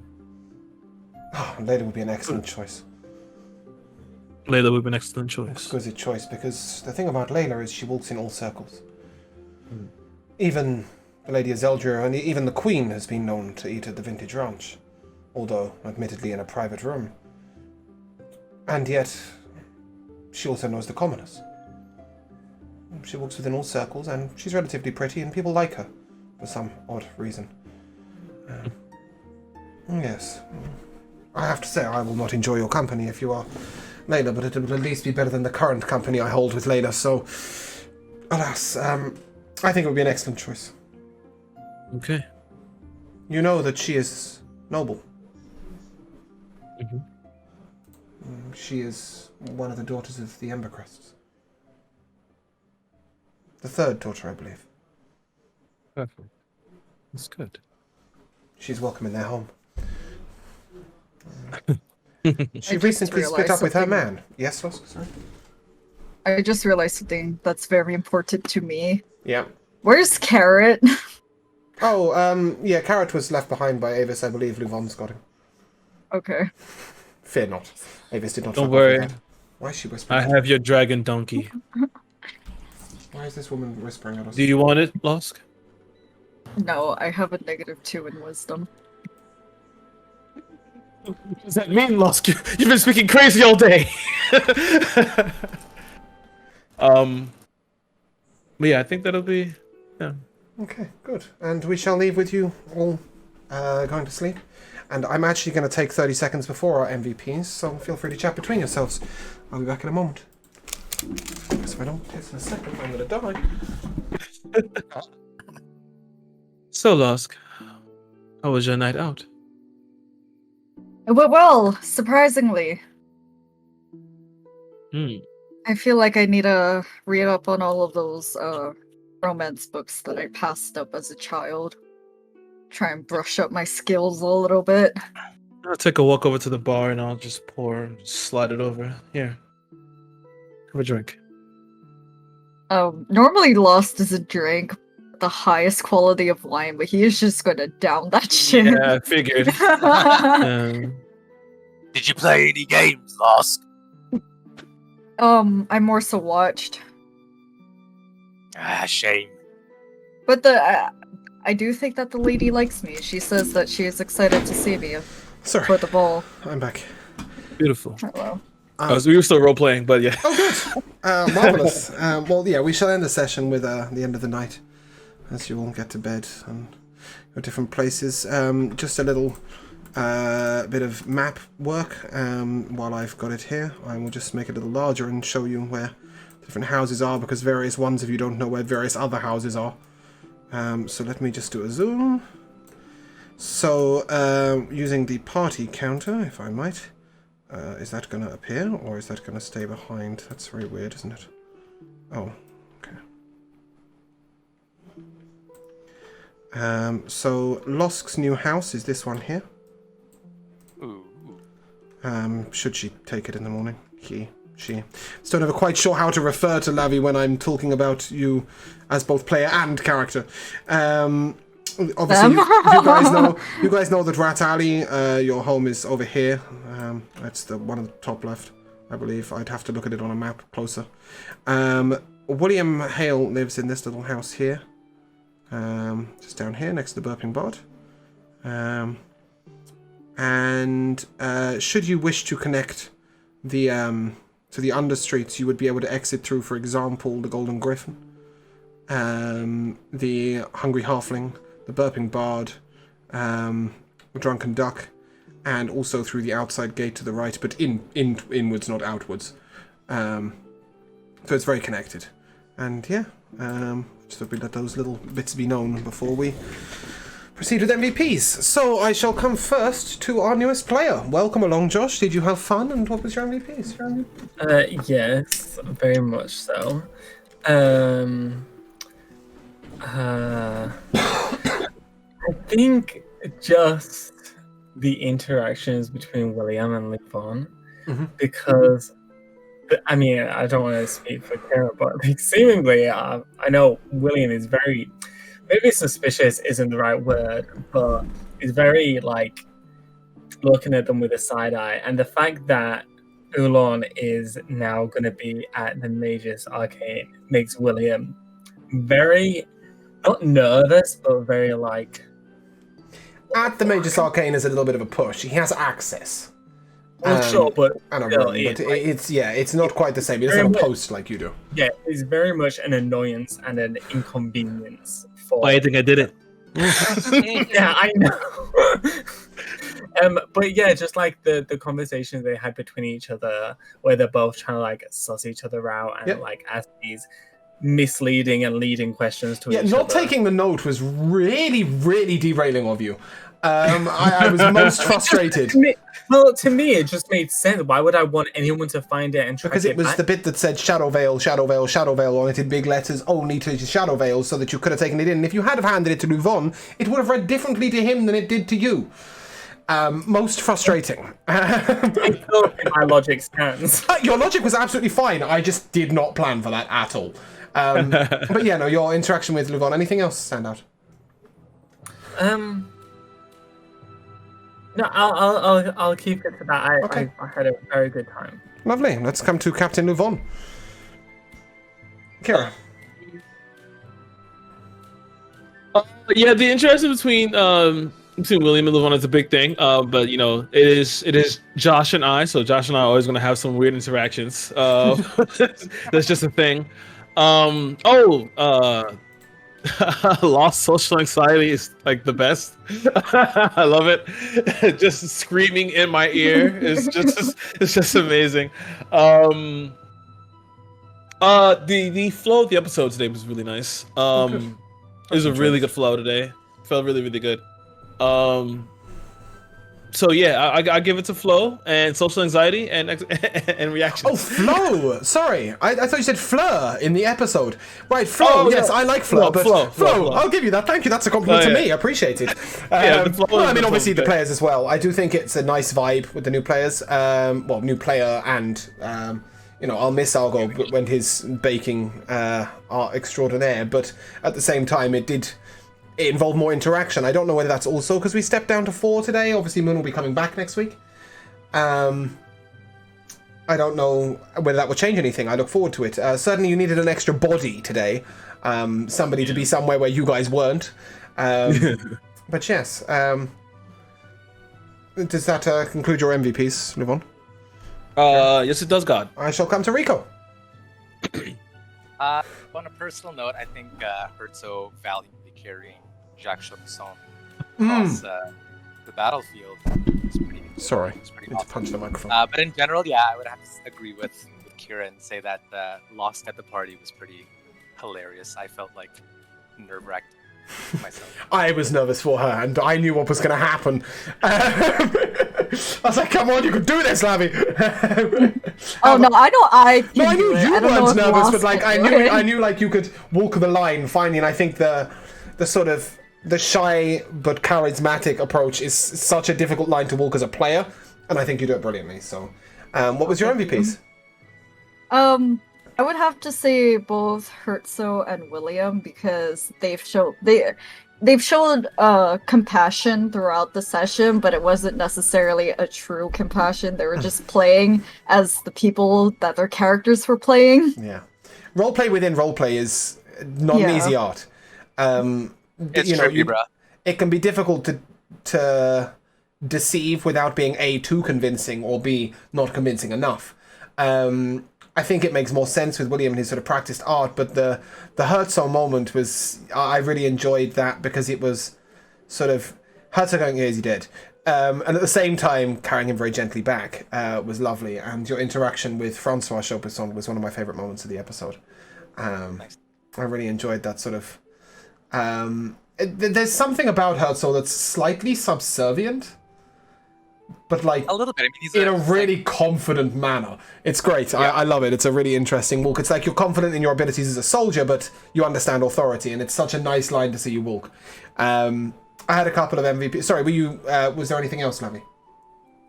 No, that's Okay, about good. it. Just before I Oh cut yeah, you. Oh, yeah, go on. I really hope that next or the ball session, I hope that I can roleplay it more than just do rolls. Yeah, but because there will be that's up more to of you there. I didn't want to sort of do a 45-minute stretch of one player. When you're all there at the ball, there will be a lot more opportunity Right. for actually doing the role-playing side of it. And besides, there is a moment, an opportunity for you all to visit the Hall of Games next episode beforehand, to get a feel for the noble interactions. I'm very intrigued by Ulon. This is one of my MVPs, was you accidentally falling into a role. Ulon was a temporary measure, and because he's completely nondescript and a halfling, you may be able to make Ulon Ulon, you know? He might be a thing. I wish you had have named him something slightly different from Luvon. But apart from that, yes. No, I think for me, the accidental Ulon being important was wonderful. The party's complete nonchalance at 120,000 rubles just being dumped on the table in front of them. That was a great moment for me. I was like, you know, you just ripped all this money off the good campaign. Who thought your shop was a different one? They thought the earring woman was your companion. And were very careful not to spend too much money. Walked into the pet store, spent fucking everything, and then I went, oh, the evil party will be glad. So that was a nice moment for me. And yeah, the line that both Lavi and Herzog walked as role-playing within role-playing was beautiful to see. And most of all for me today was William's interaction with the students. I really enjoyed that. The sort of the importance you placed upon it as a player really appealed to me as a DM. So yeah, overall I did enjoy the flow of the episode too. I hope that certain people didn't find that they were quieted for too long. Namely Herzog and Lavi. Rico and Lavi, sorry. But yeah, I really enjoyed it. We're not going to be raiding, so thank you very much for watching. Thank you very much for being here. Oh, we are going to be raiding, never mind. I'm going to send you all to Anna because Anna's wonderful. We won't be doing a raid call or anything, but yeah. If people want to come along, she's wonderful. She's a good friend of the channel and very supportive. If you guys would like to say goodbye, Goodbye. we shall end there.